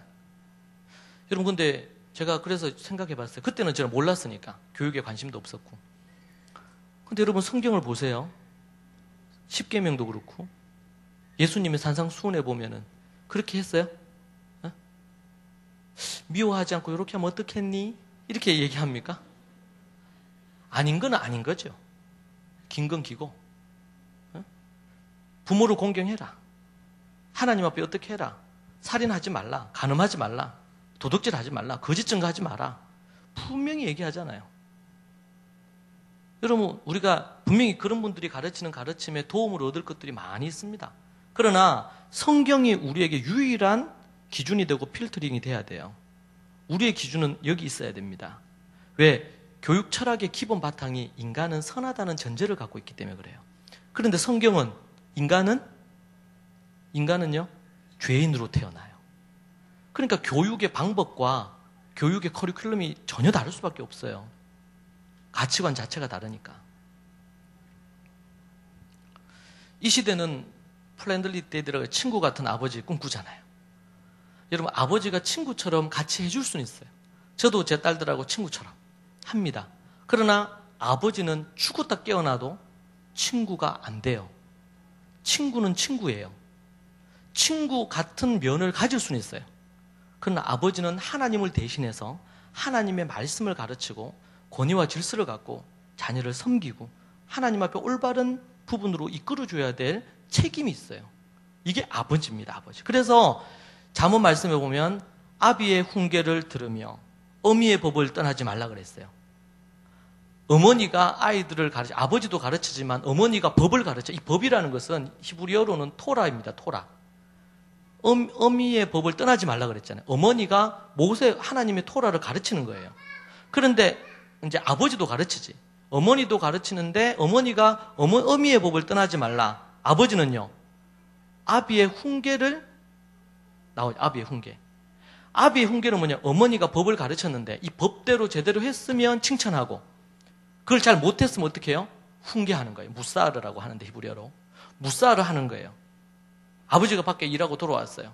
근데 아이가 어머니한테 순종하고 하나님 말씀에 순종하고 이렇게 해서 잘 했어. 그러면 아버지가 어떻게 해요? 네가 잘했구나. 칭찬하고 격려합니다. 그런데 어머니한테 보고를 들으니까 말씀에 순종도 안 하고 자기 고집대로 악을 저질렀어. 그럼 어떻게 해요? 에? 아버지가 벌을 줄 수도 있고 때로는 사랑의 매로 아이를 징계할 수도 있죠. 그렇게 해서 뭐예요? 올바른 길로 가도록. 이 역할이 아버지의 역할이 있다. 아버지의 역할이. 어머니와 아버지. 그런데 지금 엘리와 다윗이 뭐예요?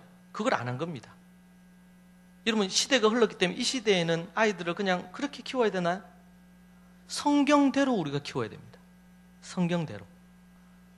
그렇지 않으면, 그렇지 않기 때문에 95%가 떠나는 원인 중에 하나도 그것도 있을 거예요.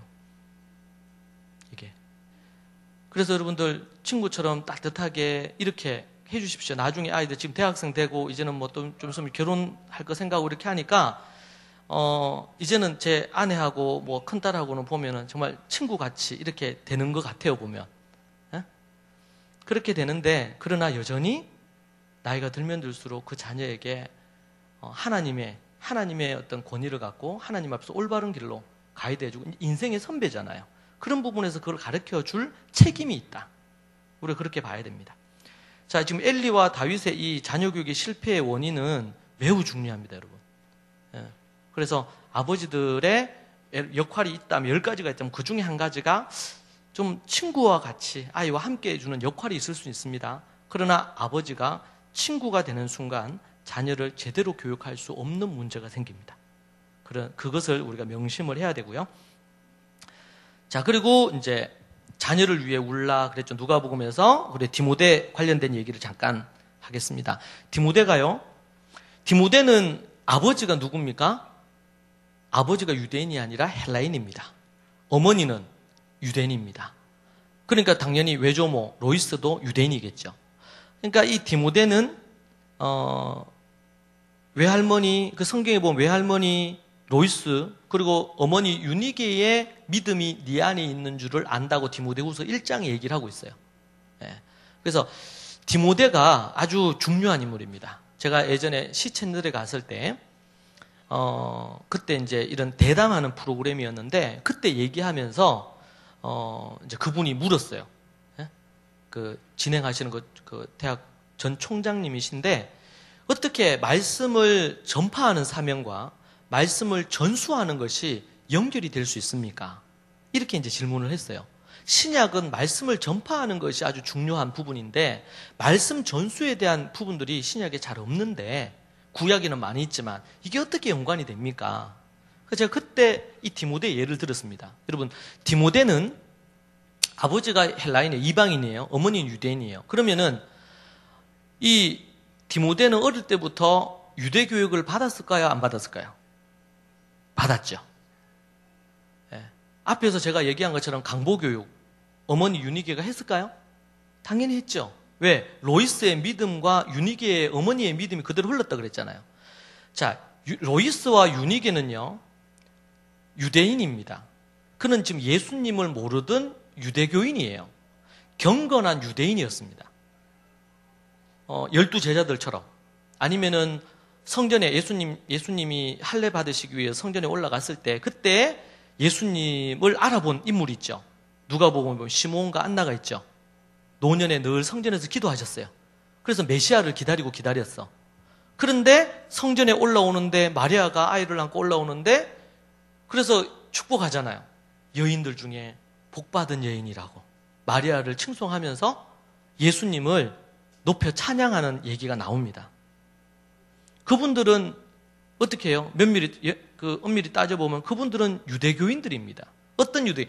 경건한 유대인들이었어요. 원래 요한의 제자였는데 예수님의 제자가 되잖아요. 그들은 다 경건한 유대인이었습니다. 누구를 기다리는? 메시아를 기다리는 경건한 유대인이었어요. 동일하게 디모데 외조모 로이스 어머니 유니게가 경건한 유대인이었습니다. 그래서 사도 바울이 얘기했어요. 네가 어렸을 때부터 하나님의 말씀을 알았는데 그것은 누구에게 배운 거예요? 내 외조모 로이스와 어머니 유니게. 근데 이분들이 예수님을 믿었어요? 안 믿었어요? 그때까지만 해도 안 믿었어요. 그럼 언제 예수님을 믿어요? 이분들이? 사도 바울을 이 집이 만납니다. 사도 바울의 이 집에서 복음을 전하는데 이 집의 복음을 받아들여요. 우리가 기다리고 있던 메시아가 누구냐? 바로 십자가에 달리신 이 예수님이다. 이 얘기로 사도 바울이 가르칩니다. 그때 복음을 듣고 이 로이스와 유니게가 예수님을 믿습니다. 그리고 그 이제 손자이자 아들인 이 디모데도 그때 예수님을 믿지요. 예. 그래서 이 디모데는 예수님을 믿자 말자 어디에 들어갑니까?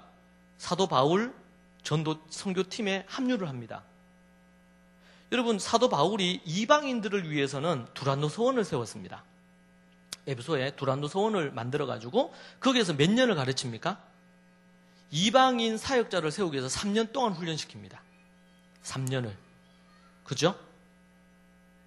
그런데 디모데는요, 그런 얘기가 없어요. 그리고 나중에 사도 바울이 죽을 때 누구에게 이 이방 선교의 정권을 넘깁니까? 누구에게 넘기죠? 디모데에게 넘깁니다. 여러분, 앞에서 말씀드린 것처럼 디모데는 이미 뱃속에 있을 때부터 토라 말씀을 듣고 강보교육 받고 그리고 3살 때부터 해가지고 이걸 하야 교육이라고 그럽니다. 하야. 그 전에 2살 때 하는 게 알파벳 교육. 예. 알렙, 베트 이렇게 해서 히브리어 알파벳 교육을 합니다. 왜요? 그 아이가 뭘 읽어야 돼요, 앞으로? 성경을 읽어야 되니까 히브리어 알파벳 교육을 합니다. 2살 때, 3살 때. 그리고 4살 때부터 하야 교육하고, 예. 창세기 1장 1절부터 해서 하야 교육. 그 전에도 들려주지만 하고, 그래서 13살이 되면 바로 미tz바를 하고, 13살 이후로부터 본격적으로 탈무드라고 하는데, 탈무드 들어보셨죠? 우리는 탈무드 그러면 지혜의 글이라고 생각하잖아요. 그게 아니고 40권인데 백과사전처럼 두꺼운 걸로 40권으로 되어 있어요. 이것은 창세기 1장 1절부터 신명기 말씀 전절을 주석해 놓은 책이에요. 우리로 얘기하면 주석이에요. 근데 이것을 초등학교, 고학년, 중학교 때부터 이 주석을 갖고 걔네들이 성경을 연구합니다. 그죠? 이미 디모데는 로이스와 어머니 유니게와 통해서, 그리고 유대인 학교를 다녔겠죠. 학교를 다니면서 경건한 유대인으로서 메시아를 기다리는 하나님의 말씀의 사람으로 준비가 돼서 디모데가 바르 미츠바를 했겠죠. 그리고 바르 미츠바 이후부터 회당에서 하나님 말씀을 가르치는 일도 했을 거고, 그리고 디모데가 결혼을 했겠죠. 그럼 가정에서 자녀를 가르치고 가정예배를 인도하고 가르쳤겠죠. 나이가 예를 들면 나이가 40이라 그래도 이미 그렇게 세월이 지나서 준비가 돼 있잖아요. 그러니까 신학교에서 3년 신학 공부하는 것보다 더 철저한 교육을 이미 가정과 학교와 그들의 공동체에서 준비가 됐어요. 그러니까 그전부터 제자로 따라다녔던 이방인 제자들이 있었지만 사도 바울이 그의 생이 순교를 하기 전에 마지막으로 디모데후서를 쓰면서 누구에게 이 모든 것들에 대한 정권을 넘기냐면 디모데에게 넘깁니다. 그러니까 디모데는 아버지로는 이방인의 피가 흐르고 어머니로는 유대인의 피가 흘러요. 그러니까 이방 선교회, 그러니까 유대 교육을 받고 이방 선교회의 아주 적임자예요.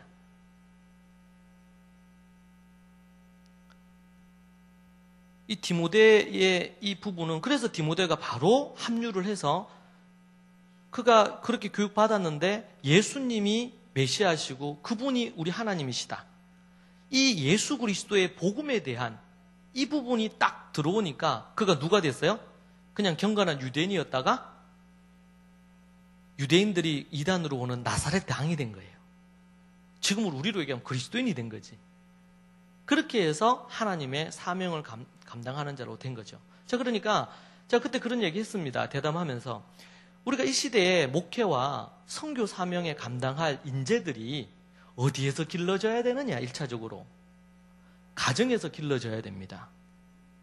그리고 그 가정과 더불어 학교에서 길러져서 교회에 일꾼이 나와야 되고, 그리고 이 시대에 선교 사명, 정치, 경제, 사회 모든 분야에 그 일을 감당할 일꾼이 만들어져야 됩니다. 이것이 가정과 학교와 교회의 아름다운 이 삼각형 관계란 말입니다. 이게 원래 초대교회, 그리고 초대교회는 지금까지 유대인 교육은 계속 이어지죠.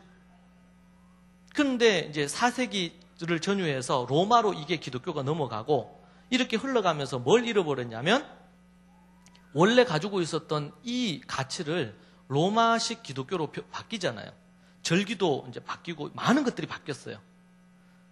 그리고 이제 콘스탄틴 대제 때 내린 칙령 중에 하나가 어떤 게 있었냐면 가정에서는 예배를 드리지 못하도록 막았습니다. 사제들만 예배를 인도할 수 있는 권한을 줬어요. 이렇게 되면서 몇 세기에 걸쳐가지고 이게 변질이 됩니다. 그러면서 이제 종교개혁이 있기 전까지 이게 타락을 하죠, 기독교가. 그죠?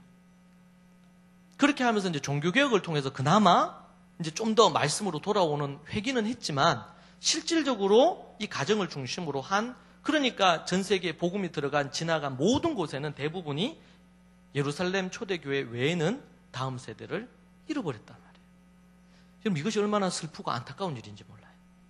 자, 그렇다면 우리가 다시 이걸 회복을 해야 된다.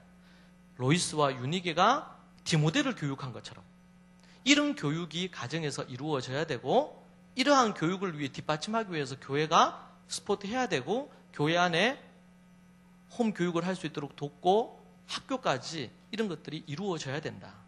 이게 성경적인 어떤 그림을 갖고 있는 것입니다. 아멘입니까? 이게 얼마나 중요한 부분인지 모릅니다. 네. 우리 한 10분 정도 좀 쉴까요? 지금 20분이 안 됐는데 30분까지 여러분 잠시 쉬시고 제가 마지막 부분으로 해서 강의하도록 그렇게 하겠습니다. 수고하셨습니다. 잠시 쉬겠습니다. 네.